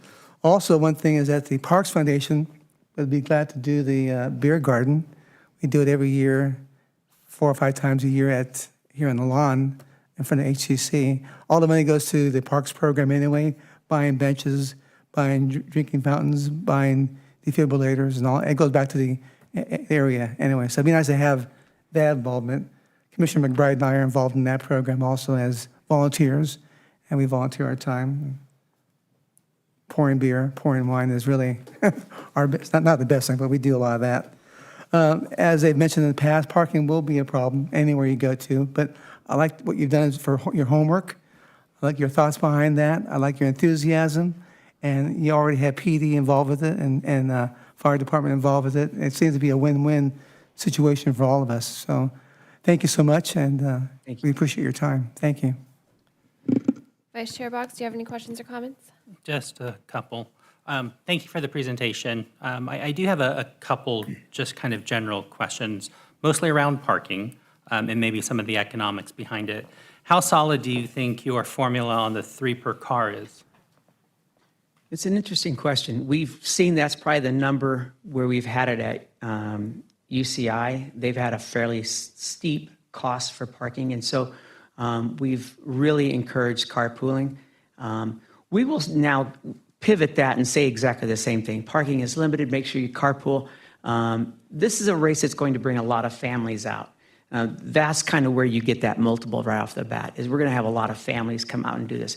And we're going to try to make those pricing for the registrations so that it is also family friendly. So I think that number's pretty good, maybe a mid 2, but you're not going to have a lot of people driving here, even from a lot of our runners. We even see, runners kind of go in groups with, friends who go together and run events, and so they drive together. So I think that is a really good number. Okay, let's hope that is, because based upon just the numbers here, we have roughly 3,500 parking spaces. And then if we do get the 3 per, there's only about 1,200 parking spaces. And if you have 3,500 participants, you're at like 1,166. So parking is going to be an issue. And people are going to have to drive here. We are in the Inland Empire, you drive everywhere. You have to drive. So parking is going to be, I think, a big concern. And then also to what Commissioner earlier had said, this needs to be a win-win-win. What are the economics behind this? Is there a number of participants that you need to achieve to make sure that OC Marathon, this is a viable project for you all? Well, sure. Some of those costs right now are based on history from what other budgets we've done. We've tried to estimate what it's going to cost to produce the event. We'll learn by this. We take the risk on that. We're going to go ahead and see how that goes. But we think that as the event grows, as the excitement about it continues, that we can get more participation, we'll look and see how the parking is and all of those things. But I think that it's in our numbers that we ran trying to figure out if it makes sense. There's not a lot of meat on the bone at the end of the day. But I think if at the end of the day, the first year, we come out without licking our wounds, I think it's pretty good. And I know we've talked to the city about some sponsorship. So we just have to weigh all of those things and see how it all works out. But there is a number that you have in mind that you have to hit. The budget we said was if we hit 2,000 runners based on the average registration price and come up with about $5,000 in sponsorships, that's coming to locals, that might be vendors, it might be some different businesses here who want to be one of the community partners at $1,000 or something. That's about what we probably need to really make it something where it's worth our while. If we were to come, when we do these events someplace else, we don't want to do it for free. So it makes sense at about those numbers. Okay. And then I am concerned about the businesses within the circle. I know we haven't done any of the outreach yet, but what if you have a business that just objects? So we've talked about doing outreach both through our economic development department as well as through the Chamber of Commerce. A lot of the businesses that we've done our initial research on tend to open up around 10 o'clock. There should not be significant impacts because the circle will be opening at 10. So we do feel pretty confident that it's not, with it not being a full day closure, we're not going to see long-term impacts for these businesses throughout the day. Some of the businesses that do operate that open early, we've talked about potentially inviting them out to the event. Starbucks can come and sell coffee. Baker's Dozen can sell donuts. The Pancake House can come and be a vendor to sell pancakes. So we're trying to identify opportunities that we can include them in the event to try and minimize those impacts, and then as well as opening up as quickly as we can so they can go back to doing business and not have a big portion of their day impacted. Okay, good. That's good to know. And then one last question just for this. Is this a rain or shine event? Yes. Okay, thank you. Thank you, Vice Chair. I am super excited about this. I think it's a fantastic idea. I agree. There's not a lot of events like this in our area, so I think the opportunity is huge. And obviously with the historical road race, I mean, it's just a great story to tie into it, and it's such a unique course with the circle, already right there. And perfect, like a 5K, it's just waiting for us to run it. I guess my question was kind of along with what Vice Chair was asking about the participants.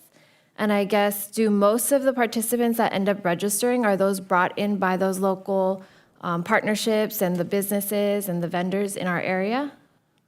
Most of the participants will come as they're previous runners in one of our other events. So again, we have a database of over 250,000 runners across the country, probably 125 to 150,000 in an area close enough around here that they could drive to a really cool new event like this. 5K is more geographically focused. You typically don't get people driving too far for a 5K unless there's something pretty special about it. So, once we look at our heat maps after we see our registration, I'll be able to answer that a little bit better. But I do see LA runners coming here. I definitely see Costa Mesa, Huntington Beach, those runners coming here as well, in addition to certainly the runners that are out here, Riverside and Corona and so on, Brea and. Okay. Yeah, I think, there's so much potential, and I appreciate that you are all focused on let's get it started, let's get it going, and then, build it from there. Right? Obviously, the first year is the toughest, but I just think it has so much potential to be something really special in our community and give back to all the local businesses and the residents, and just really fantastic. So I'm excited. And that was all the comments I have. We do need to, the ask was to make a recommendation. So commissioners? I make a motion that we recommend an approval of the MOU with OC Marathon to our city council. Thank you. And do we have a second? I'll second the motion. Okay, let us take a vote.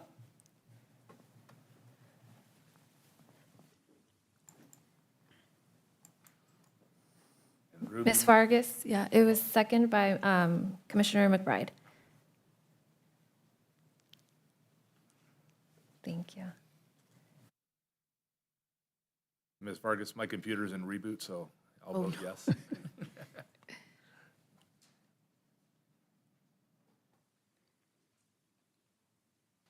Commissioner Munoz, your vote, please.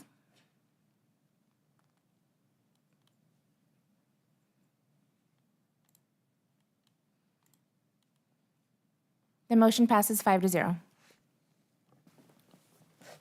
Thank you for the presentation. Thank you. Okay, moving on to item 6.3, our park playground replacement project. We have a report by Ms. Martin. Good evening, Commissioners. We're really excited to be here to discuss the Park Playground Replacement Project, FC 2024-05.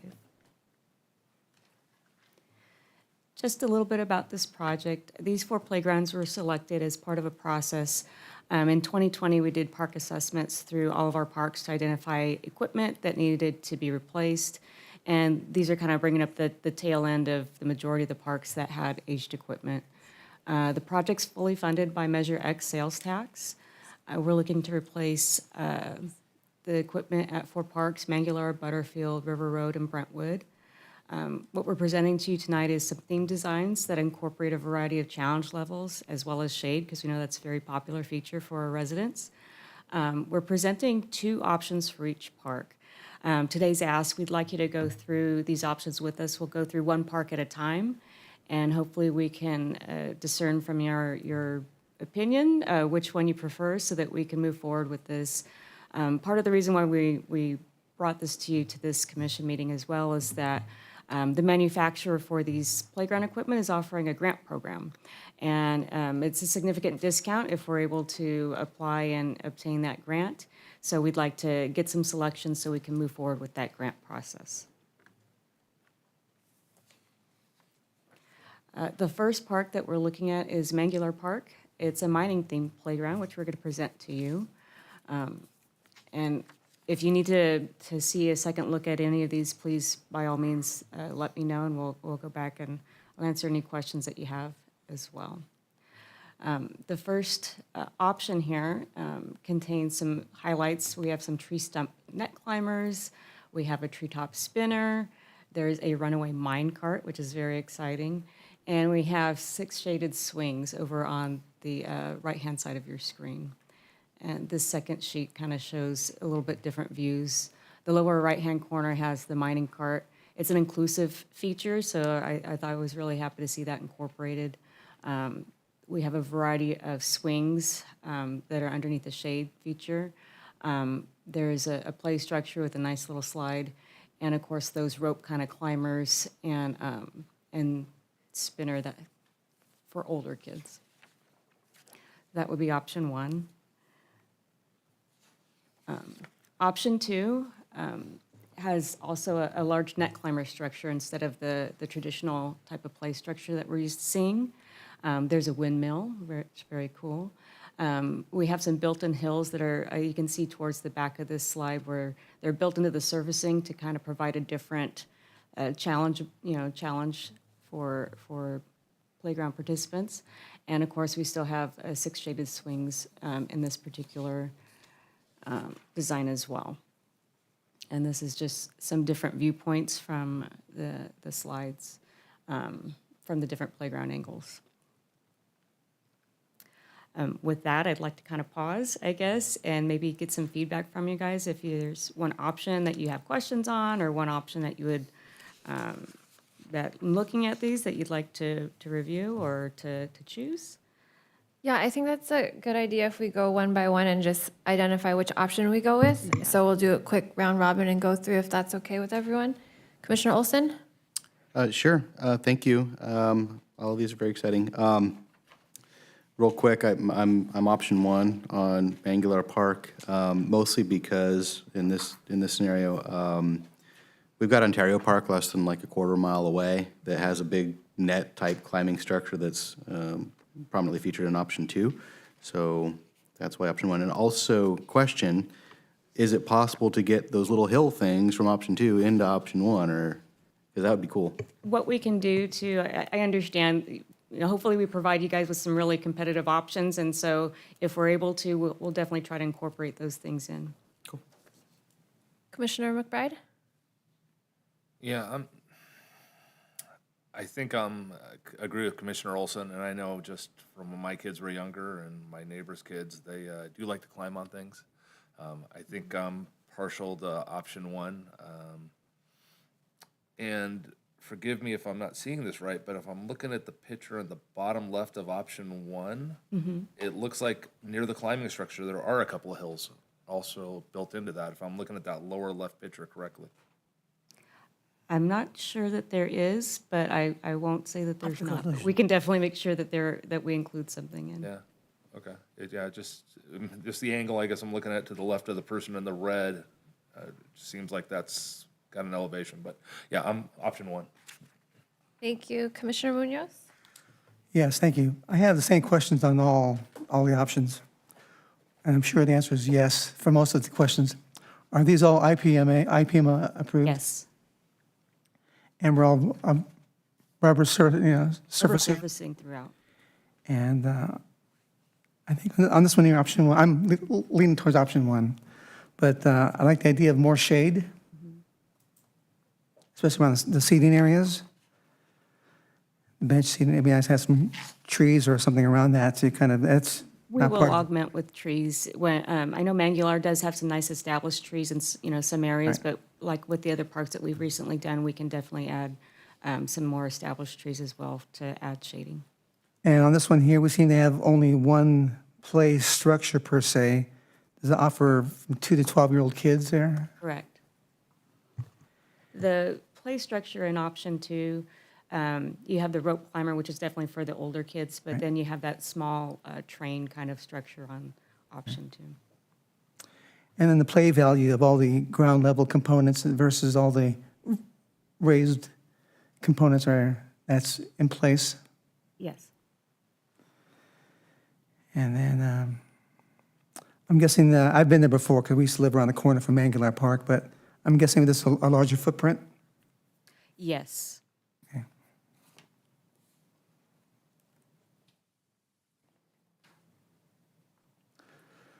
I like option one also. Thank you. Vice Chair Boggs? I like option two. Oh, okay. And Is simply there something because- about it that you like that we could maybe incorporate into the other? Well, I think in option one, whatever that, on the big picture, on the first picture, whatever that thing on the top right is, just looks like a hole. So I don't like that. Plus, I live close to this park. Okay. We lost half of this park to whatever that monstrosity building, The Mangular Blend Station. yeah, whatever that is. We lost half of our park because of that. And option two just looks nicer to me. And it looks bigger. So I would be in favor of having a bigger footprint for the kids in the neighborhood to go to. Thank you. And I like option one as well. I like the centralized play type and the spinner. I think are you talking about the spinner? That thing. Yeah, spinner's cool. I know. Love My it. daughter loves spinners. Anything that's like she Not can me, I get get crazy sick on those dizzy things. on. So I have to go with option one for Mangular. And Okay. the mine cart thing, I don't know if Tin Mine actually used mine carts, but doing a kind of a tie into Tin Mine Canyon, which is kind of close, would be kind of cool too. That's what we were thinking with some of the things. We try to pull in a little bit of the Corona history where we can. I think we as a whole like the idea of built-in hills. Because right now, if it's flat, it's kind of monotonous, it's a monotone look, but with a raised element there, it's also a play feature in itself.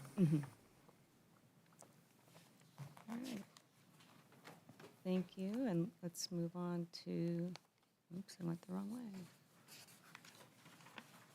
Next park, which is Butterfield Park. This we tried to, use inspiration from the Butterfield Overland Trail, knowing that there were stagecoaches and, the mail moving through and so on and so forth. So option one features two different play structures, a covered wagon and a stagecoach. There's two tandem swings, and hopefully from the next slide you'll be able to see what that is better. And then we have 4 integrated shade structures, so there's a lot of shade here at this site. Oops. So there's a stagecoach and covered wagon. You see in the lower right-hand corner the kind of tandem swings for 2 people to participate in. Definitely a lot of shade here, so we know that's one of the #1 features that the community always asks for in playgrounds. Option 2, I keep using the wrong button. We have a large U-shaped play structure with 4 slides. There's an ADA swing and a tandem expression swing, and we have 3 integrated shade structures. This one's, unique with that little U-shaped connector, and here's from a different angle. You can see the different, it's kind of cool, the 2 slides that come down together at the same time, and then those 2 swing structures. I really like the kind of seesaw type of effect to it. So those are both of the options for Butterfield Park. So we'll kind of pause and happy to answer any questions that you have or go back to any of the pictures and hoping to get a selection from y'all on this park. Commissioner Olson? Sure, thank you. Again, I'm aligning myself with option 1 for a couple of reasons. There's just a lot of different ways to play here, right? There's a spinny seat, there's this kind of unique new tandem swings, lots of shade, good shade, and I think it's got kind of a prominent appearance too. That park is, as you approach it now with the new Butterfield connector, come by the airport, you're looking right at it, right? So it's we want it to be inviting and bring people in, and this one's a little trickier to get to from the parking, right? Because you got to park kind of out by the dog park and then take the path in or cut across the fields. So we want to let people know it's there, right? So they make the effort to get there. I imagine that most of this use gets used by, the folks watching the softball games or Younger what have you. kids, So it's younger good to- brothers and sisters. Yeah, good to have a lot of things to keep the siblings entertained while they're doing that. One question on option 1, though, there's, in the upper left-hand picture of the quad view of option 1, on the left-hand side, that looks like 2 end boards, kind of like a bed. What is that feature? Which, On the right-hand side of the picture, sorry, by the tandem, just above the tandem swings to the right. so there's the covered wagon, is that what you're referring to? No, next to the covered wagon, so the slide comes down. In the upper left-hand quadrant of that picture. There's a platform that comes down and next to the slide, is that what you're referring to? I'm sorry if I'm not. I'll point.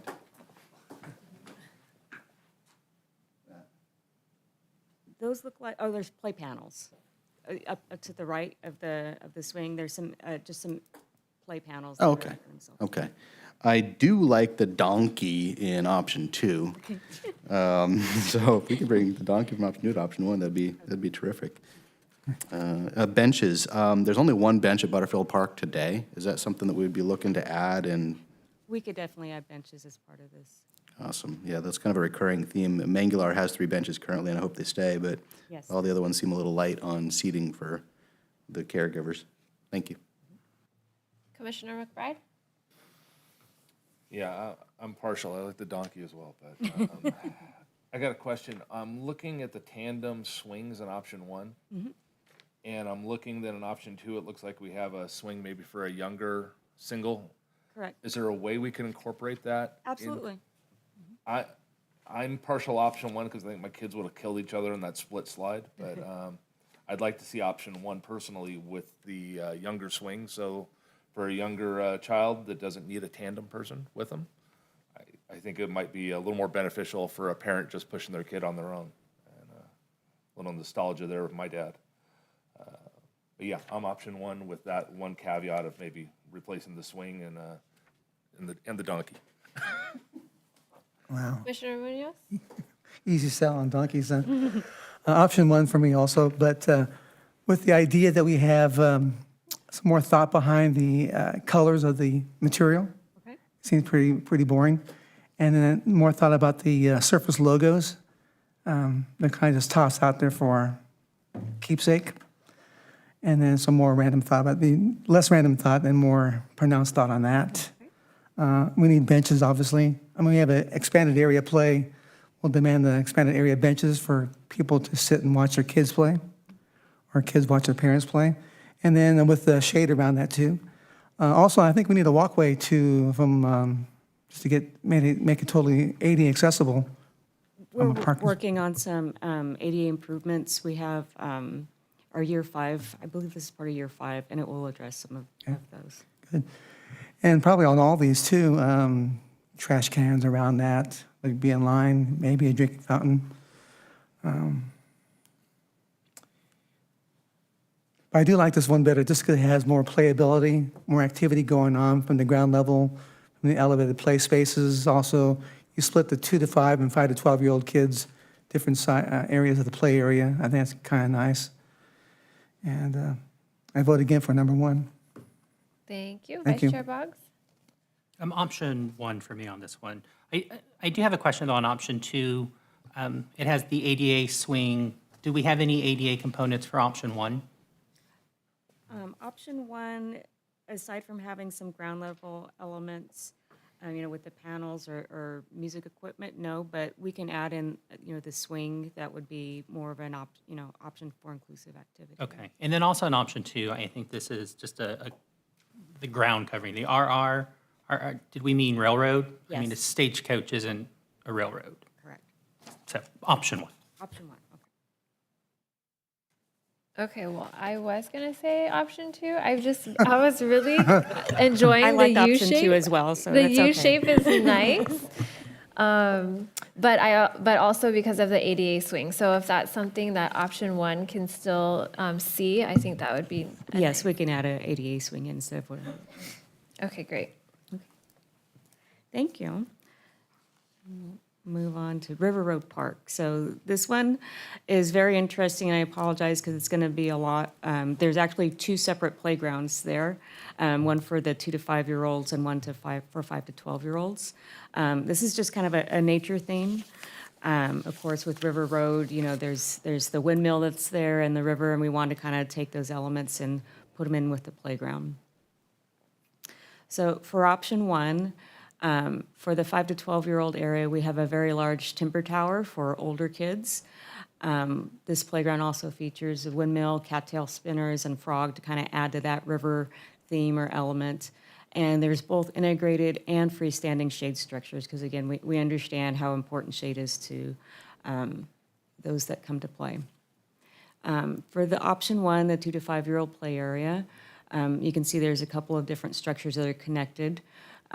There's a large shade structure to provide shading for the swings that are underneath and a couple of individual components there. We again feature the windmill in there. Like there's a windmill already at River Road Park, so we're kind of harking to that.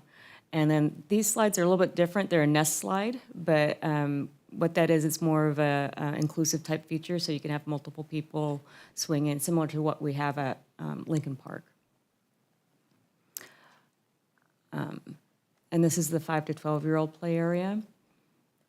And again, there's that tall tower with a nice slide. I think this is a great location for it because we are right down the street from some of the junior high schools. And I know, unfortunately, some of our playgrounds, we tend to cater to the younger ones. So it's nice that here we have 2 separate spaces and we're able to kind of put some more challenge activities in for some of the older kids. And some of the stepping stones, just some different challenge skill level activities for everybody. And you have in the surfacing, you see the nice river that's kind of running through both playgrounds. For option 2, of course, same theme. We have some large and small clustered play structures. There's still the windmill. We have some tree walls and planter areas that are kind of providing seating within the playground.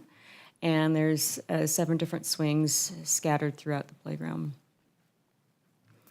For the 2 to 5-year-old play area, we have this small play structure on the right-hand side, upper right-hand corner with some slides and play panels.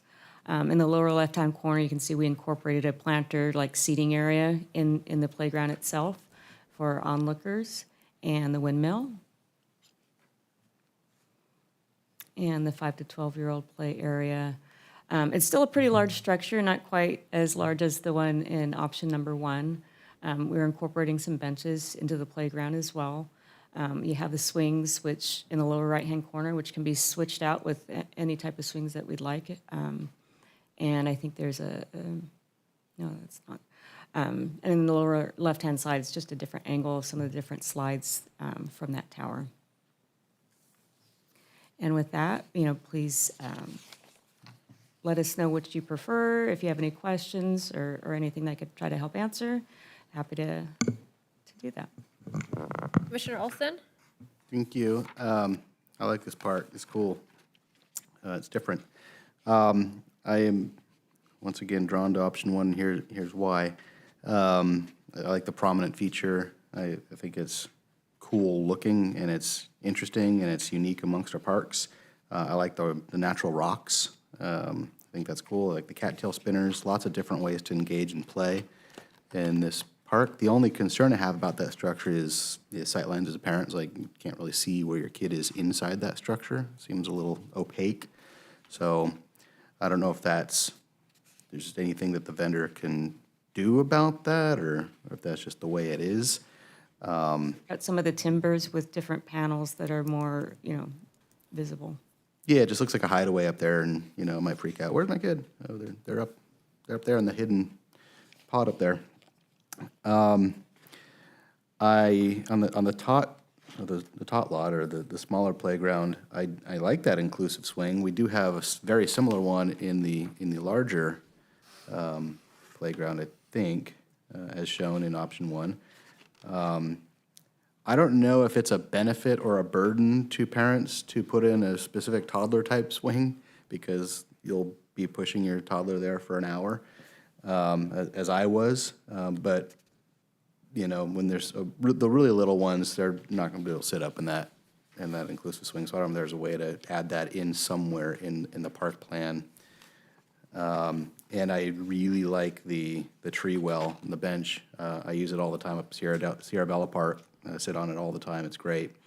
So if there's a way to bring that into option 1, that would be my inclination. Thank you. Commissioner McBride?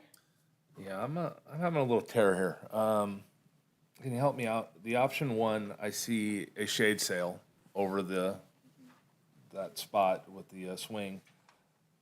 I'm a little concerned about just the size and the shape and how much shade that's going to provide different times of day. But then in option 2, I don't really see any shade over that swing. And I'm just sort of I'm sort of torn. Am I missing a shade structure on the second one? No, you're not missing it on the second one. If it's something that you'd like to incorporate, we can definitely put in a shade structure over either either bank of swings or both, if it's something that you'd like to see added. Okay, and then on the first one, I'm looking at the bigger structure for the older kids. Do you roughly know the footprint, like width, and I'm talking, width types and long? I'm basically trying to I'm looking at option 2, and it looks like a bigger structure where more kids could be up there playing. And I know when I was 10 or 12, I wanted to be up in the fort with my 3 friends hanging out, and I'm looking at the other one going, it looks taller and narrower just from the picture, so. I don't have the dimensions with me, but it's something I can provide to you. It does look narrower and taller than the one in the slide, second option. Yeah, to Commissioner Olson's point, I'm struggling with kids being out of sight and nefarious things kids do. And I know when I was a kid, I'd want to climb that thing just to prove I can get to the top. I'm partial to option 2 with a shade sail over the younger swing, just from that safety perspective and thinking about more room for older kids to play, because it does look like a bigger structure to me. Okay. Commissioner Munoz? I concur with Commissioner McBride on option number 2. The addition of shade over the swing set would be nice. I like the idea of more benches being shown somewhere on the plan view, so we don't forget those, along with trash cans and drinking fountain. I like the walkway from the main walkway to these two play areas. I like the idea that you had two separate play areas, one for the 2 to 5-year-old and one for 5 to 12-year-old. I like the idea of maybe adding built-in turf areas so you get some element of vertical play structures going on there. So the grass rolling hills. Also, I like the idea that the play values I see in both of these activities, and again, more bench seating would be nice to have throughout the play areas. I think that's about it. But I like the colors we have, green for, I guess, grass, and because the area used to have a water element there at one time back in the good old days, and that went away. But so you still have the dry riverbed there, so it kind of captures that historical look. And on either one, I don't get the idea of the windmill. I mean, it's beyond me. I mean, each park has a windmill, and it has no play value to it. It looks nice, but anyway. But I like option 2 the best. Is that windmill interactive? Like, is there a wheel you turn to make It spin? is. There's a wheel, and you turn at the bottom, and then the top spins. Any water coming out of that? Option 2. Thank you. Can I ask one more question real quick? And this park is unique in that there's kind of a concrete path that goes partially into the older kid play area, but it doesn't go all the way around. I know a lot of times kids like to bring their scooters and bikes, whatever, and kind of jet around. Is there a possibility of it continuing that path all the way around? We'll have to look at it. I know the backside of the park is a little bit hillier, but it's something that we could look and see if it will fit in with the budget. My one last comment was on the seat wall that we have. That's kind of neat, with having the tree popping out of the play area. Maybe even neater looking if we had some sort of facade treatment going on the wall, some words, or some sort of treatment there. Just an added plus, added detail to that wall. Vice Chair Boggs? I think all the comments I would agree with. I like option 2 just because it looks bigger. The one structure looks bigger, but I mean, I think the slide is probably at the same height in both of the drawings. It's just the structure in option 2 looks bigger. Okay, I liked option 1. I really liked the large timber tower. Was it gonna be actually timber material? No, it's just composite. Composite. And then are both of these options the same, like footprint size? And is it much bigger than the current park right now? We're working within what the existing footprint for the playground is. The one thing between option 2 and option 1, I think for option 1, we're also kind of eliminating some of the surfacing and putting concrete in between the two play areas, where you can see in option 2, that's currently what it is, where there's a connection of playground material, whether it's bark mulch or in this case surfacing. And in option 1,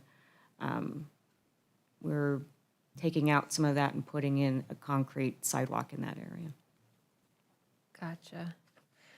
Okay, well, I don't know if that was helpful. I liked option 1. I think that structure is unique and very different for, in comparison to some of the existing playgrounds. Yeah. Thank you. And we're getting close, so thank you very much.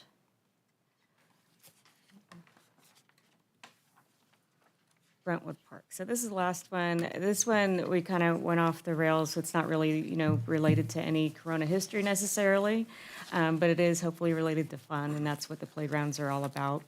This is a circus-themed playground. As a sidebar, I was just out at this park the other day for a different project, and it was just such a joy to see the kids that were in daycare there just marching out without a care in the world. They're like 4 years old and they're walking with their little speaker and they're just happy. So I can't wait for them to see this playground, and see it from their perspective, and hopefully it will bring lots of happy times for them. So this is a circus-themed playground, so it's very bold surfacing. In option one, we have some clustered play structures with 2 integrated shade elements. We have a lion. We can't have a circus without a lion, and a little elephant. There's 2 nest swings and a carousel. So there you can see our lion over there. I don't think I got a good picture of the elephant, but he's basically takes the place of stairs for climbing onto one of the play structures. And then option 2, even bolder, you didn't think we could go there, for the surfacing. There's 2 play structures that have a ramp connector. This one's a little bit more, I would say, inclusive in terms of it doesn't have such, doesn't have such climbing structures and elements as some of the other tower structures do. We also have 2 nest swings. Thought I could get through the presentation without doing that. And also a carousel and a lion here. And you can see kind of like the big top effect of the shade that's over the 2 different play structures. Commissioner Olson? Sorry. Thank you. I was going to challenge you and ask you what the local tie into the community was, what you're saying about the neighbors, the circus. I don't know that I have a real strong preference here. I think, surprise, surprise, option 1 gets my nod just because I like the tightrope thing. I think that's pretty cool and unique. I personally prefer the blue. I think I would echo what Commissioner Munoz said earlier about the kind of intent of the iconography that we put on the surface there. It just feels like we threw some confetti out there and it just kind of landed places. Sure. Balloons. It could be a nice balloon bouquet or something like that, and larger bonbons, swirly candy. And I like the shade, additional shade of option 1, but I like the structure of option 2 as well. So, if that's helpful. Thank you. Commissioner McBride? Oh, also seating, need some benches in there. Yeah. And trash cans, don't forget the trash cans.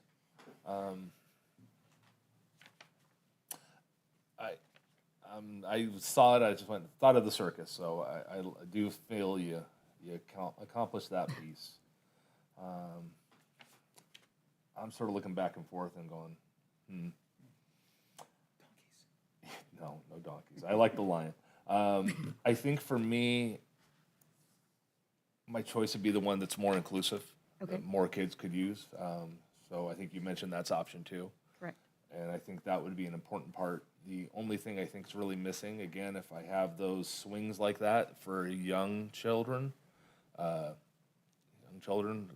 lot of parents are concerned about the shade and keeping them out of the sun. I know sunscreen's one thing, but having some sort of shade over a swing that's meant for a toddler, I think is very important. But I think if you're saying 2 is the more inclusive one, that I'm leaning towards that one. Okay.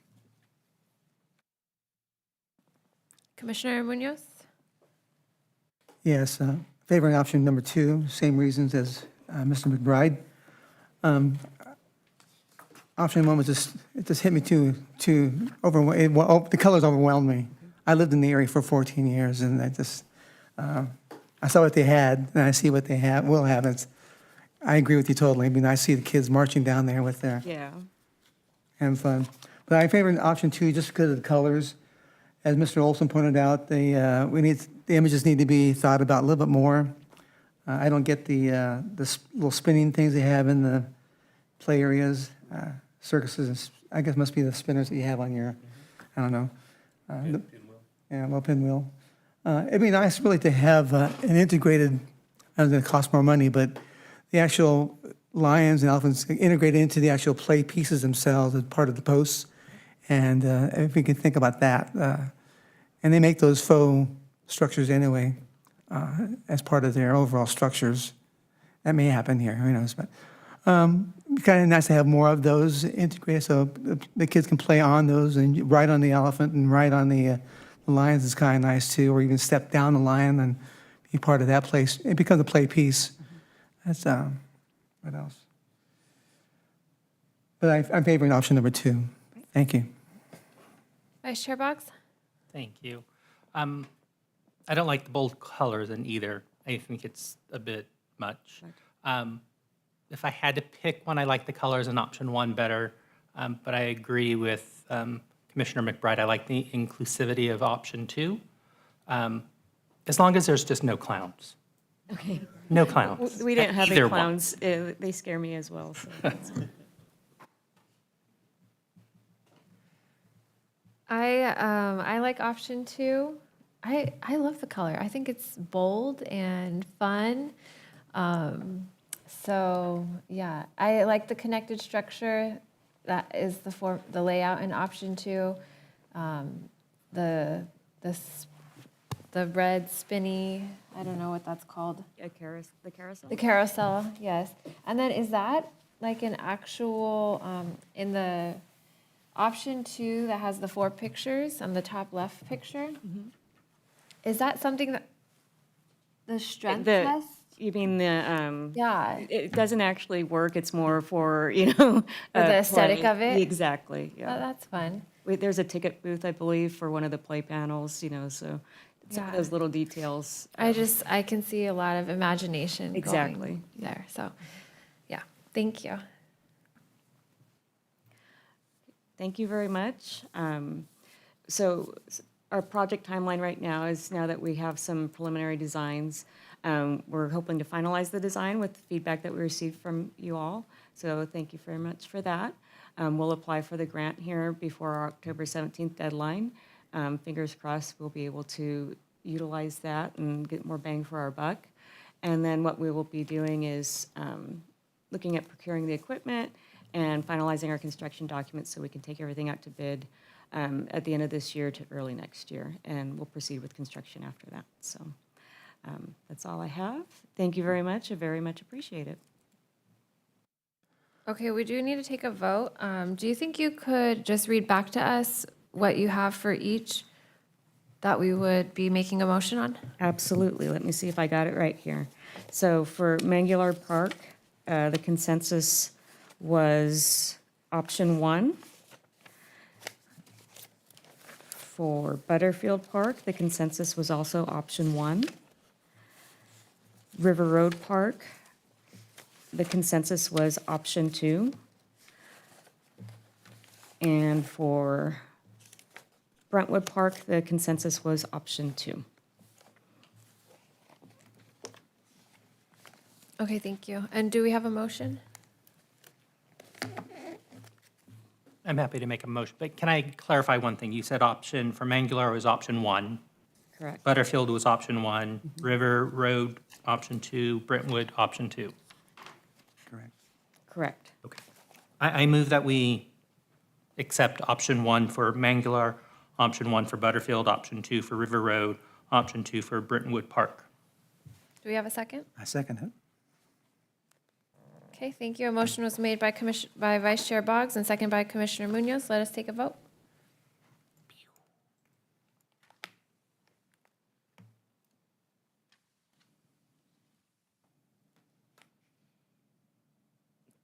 I'm in the same problem Lock. still, so Your vote? yes.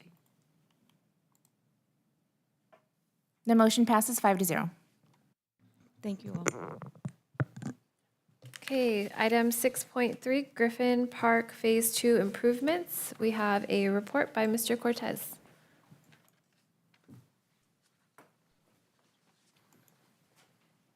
Good evening, Commission. Thank you again for allowing us to present to you.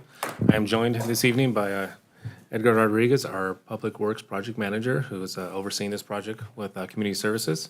And we are going to give you an update on Griffin Park. Our GM is here this evening to give you the updates on it. And after the presentation is completed, Edgar and I will be happy to answer any questions. Thank you very much. My name is Zachary Meaning. I'm the principal for RGM Design Group, and I have with me today Mr. Tyler Page, who is our project manager on this project. I'm excited to be invited back here to present today's ask on Griffin Park, is to really receive and file a relatively small park project, but it has a big opportunity for a real special gem here within Corona. The park sits up top a hillside. This is just a plan view. We're going to have more exciting rendering images as we get towards the end of the presentation, but just to walk you around the park itself, it's a nature-inspired overlook with spectacular views of Northeast Corona. This really is, it feels almost like Tuolumne Meadows for me in Yosemite because it has that naturalized hilltop where we can look across the vistas of the community, see the mountain ranges, see the valleys, and actually connect with that topography. So a natural inspired park like this, really you don't see much anymore. It's where we all grew up. We all grew up going out into the woods, going up into the hills, biking, playing on rocks, climbing and making forts. This is that same experience children will get. It has new exercise equipment, thematic playground with overlook views, site furnishings, walking paths, as well as a new restroom. This is almost the Last Child in the Woods park, if I could define it a little bit here. Some of the exercise equipment has been pre-selected. There are 8 new elements. They are for all ages and all abilities, almost a complete multi-generational workout element. If you think about it, I can work out there and also have my kids run around and work out as well too on the playground next to it. You can see some of the exercise equipment that we have selected there. Those are the actual equipment pieces on the left-hand side. They include a bike element, a bench, leg press, tricep press, shoulder press, stepper, squats, and an accessible tricep press. Here's some of the playground equipment that we have in there. It's a rocks and ropes concept where kids can climb, crawl, explore that nature-inspired wonderland where they can really unleash their inner adventurer and use their imagination and creativity as we did when we were kids to explore, play, plan, even test their skills and abilities, jumping off the top of the rock into their dad's arms. That's a memory of me and my kids actually on one of these pieces of equipment. It truly is special because kids can start to get that feeling for, I'm gonna go climb that. And that's often something we don't want our kids to do, particularly in shopping centers. Here they get to do that. They get to go climb through the log. They get to climb on top of the rock and have fun. Some of the elements for those site furnishings that we have around the site, you can see there's some prefabricated shade structures that we're using there, Corona benching, Corona waste receptacles, as well as lodgepole fencing, keeping that footprint down, keeping that nature-inspired element, some sycamores and oaks in terms of that planting. So it's not a botanical garden, but it fits within the character of the actual site itself up there. You can see some of the walking paths that we have around it. This is the existing dog park in the center. There's a 400-foot lineal footage loop path that goes around the dog park and then an additional 160-foot up to the playground itself there and the exercise equipment for about 600 lineal foot of additional walking paths on site. Now, just a note on the shade. I know we've talked a lot about it tonight. When we do our shade studies, shade structures don't really follow the Newtonian laws of gravity. They follow the optical lens of the azimuth of the sun. So whenever we look at our shade placement, it's not just putting things directly under them because shade doesn't go straight down. So we looked at it at multiple times of the year. Where does the sun actually fall based on the actual geolocation of the equipment, where the park sits in reality? So you can see there some of our shade studies. So when we, not just shade structures, when we plan out trees, where are those trees going to throw shade?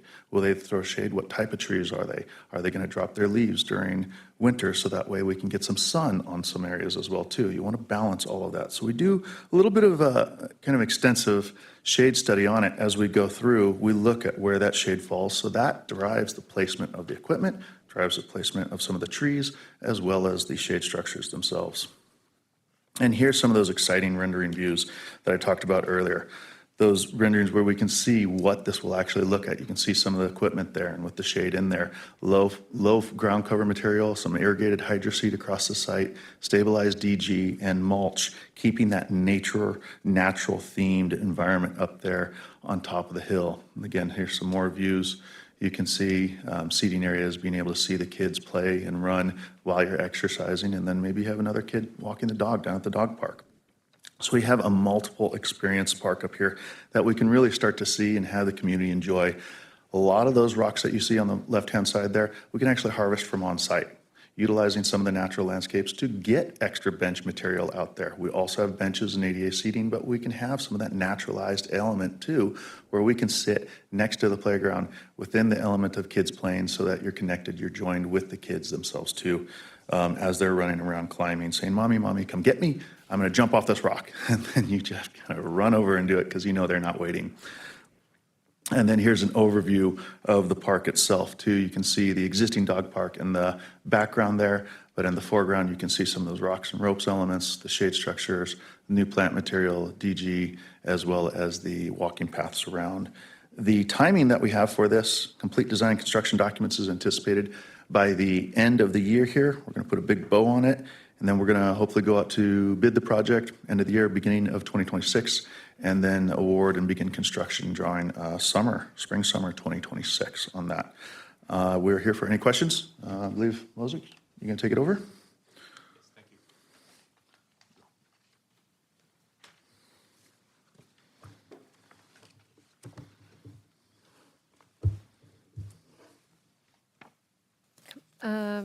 Okay, thank you. Ms. Vargas, are there any speaker cards from the public? No, Chair, no speaker cards.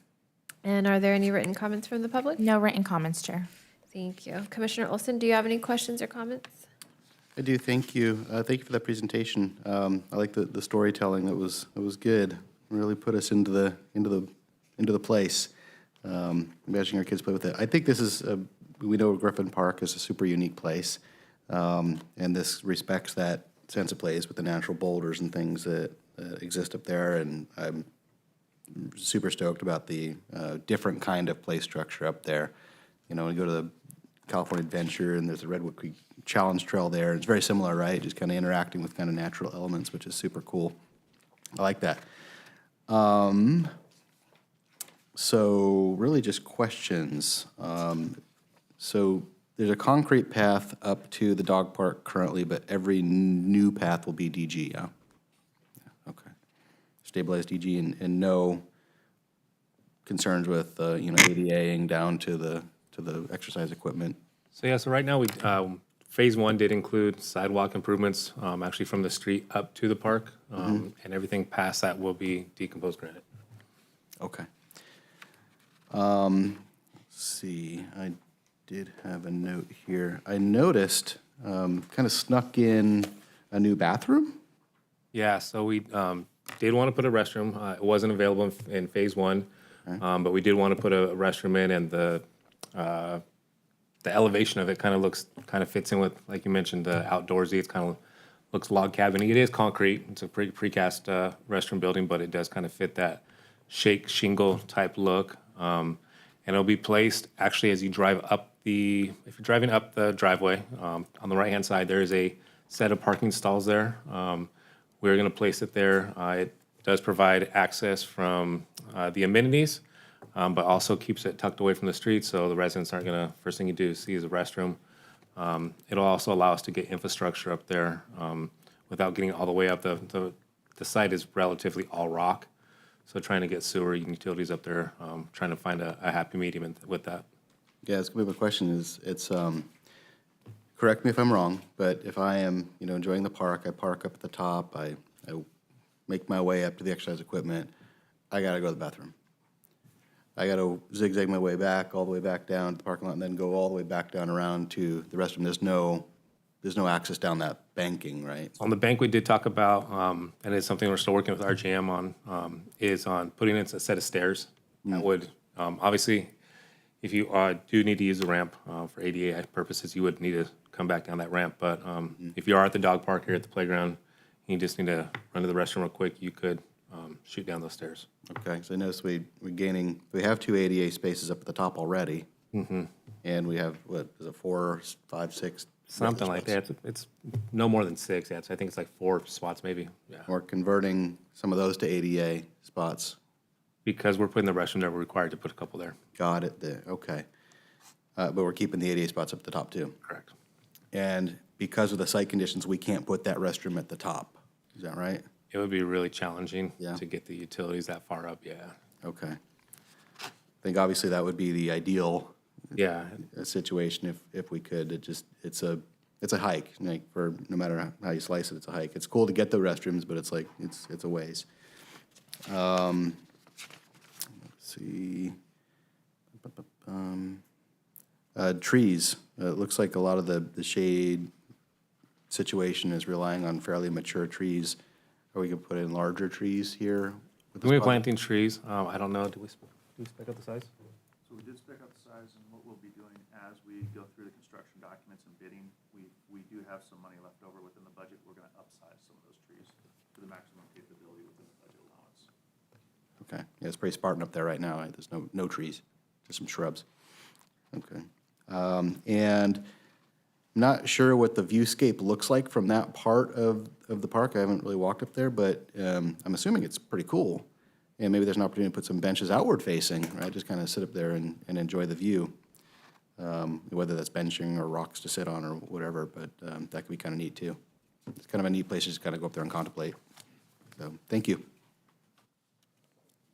Commissioner McBride?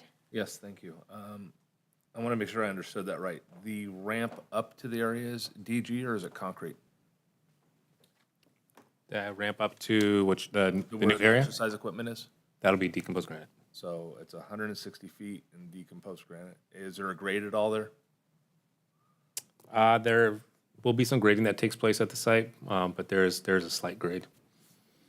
Are we worried about erosion at all with that DG for people that are maybe in a wheelchair trying to get up, since I see that this equipment is, ADA friendly? So we did spec out a stabilized DG, which will help with that erosion. There's also, so it's just not loose, there are aluminum edging on the sides, so that'll help keep that locked in.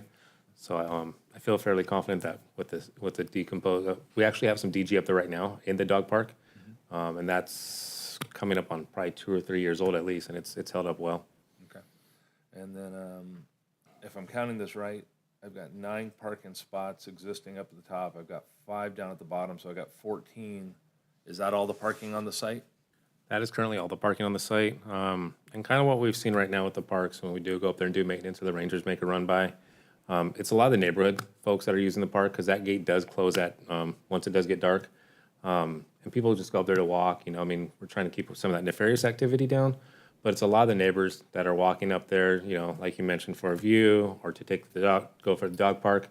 It does have that back road that is kind of like it does have a grade, and I think people like to use it as a walkway to get some exercise in. So I think the current parking situation works for the park. And like I said, it'll just be I think a lot of it will be for the residents.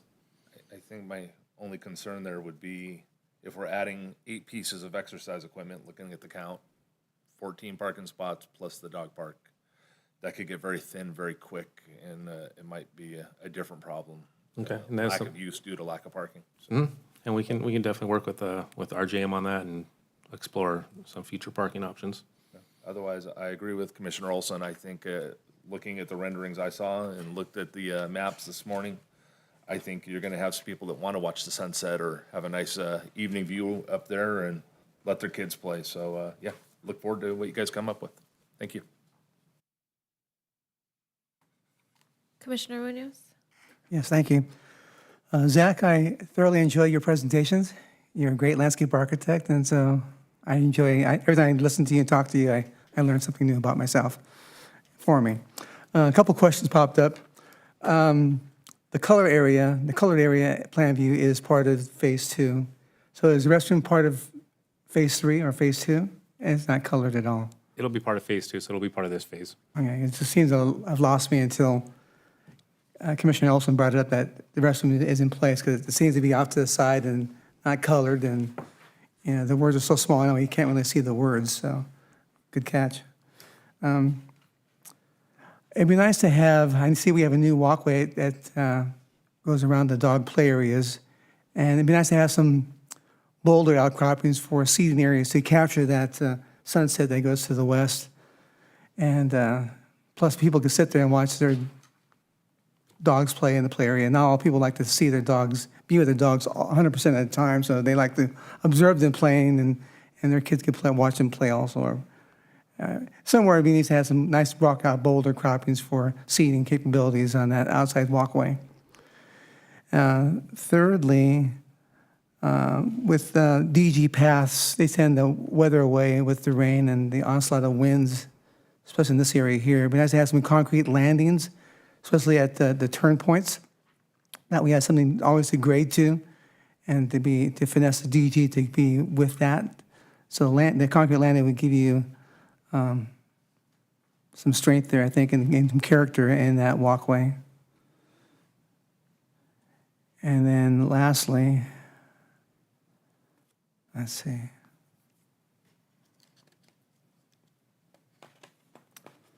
That's about it. So the restroom facilities, parking's been there forever, so it's can't really add too much more parking, I don't think. But the area used to be home to homeless people and other things too. They go on in the lower areas to the east, southeast of the area. But anyway, that's about it for now. Thank you, Zach. Vice Chair Box, do you have any questions or comments? Just a quick one. On the DG, I'm assuming it's ADA compliant? Okay, that's it. Thank you. Thank you for the presentation. I don't have any questions. I think the design is really beautiful. It matches the existing landscape well. Actually, no, I do have a question. So with the exercise equipment, and I know that we have something similar like that at Lincoln Park. Do we know what times of the day it gets used the most? And that parking lot there is pretty small. Yeah, Lincoln's one of those parks that's highly used, especially in the morning and the evenings. It is greenfield equipment, which is similar, same equipment we're going to be speccing out here. It seems like it's the mornings and the evenings when it's highly used. And then we're kind of seeing that at the dog park too. In the mornings, it's really busy. People go out for their morning walk, and then in the evenings, it's also busy. And is the parking there an issue? At Lincoln? Uh-huh. At times, I mean, maybe on the weekends, like on a Saturday morning, there's a little bit of street parking. And again, I think it's a lot of the neighbors that walk to that park, but occasionally there's some parking concerns, if there's a large birthday party or something. Okay, thank you.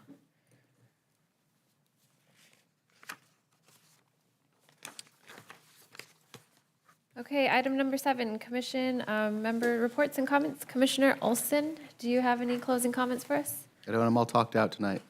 Thank you. Commissioner McBride, do you have any closing comments? Yeah, I'm in the same spot as Commissioner Olson. Thank you for all the presentations, everybody. Commissioner Munoz? All talked out also, but thank you, Zachary, for a great presentation tonight. And welcome to Mr. Brooks and Ms. Leon. Thank you. I love your last name. And great presentations tonight. And Ms. Finch, great job. Thank you. Vice Chair Boggs, do you have any closing comments? I'm good, thank you. Me as well. I am good. Thank you for everyone's work and presentations this evening. And we will be adjourning this meeting at 8:28 p.m.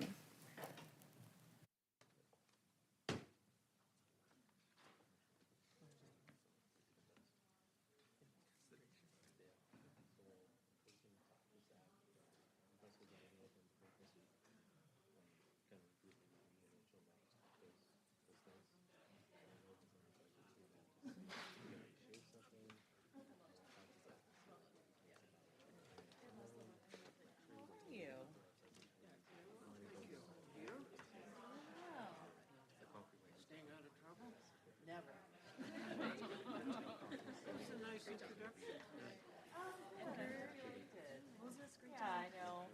I was kind of hidden last time, so I thought I would stand up where you could see me this time. Yeah, yeah, so. I'm just constantly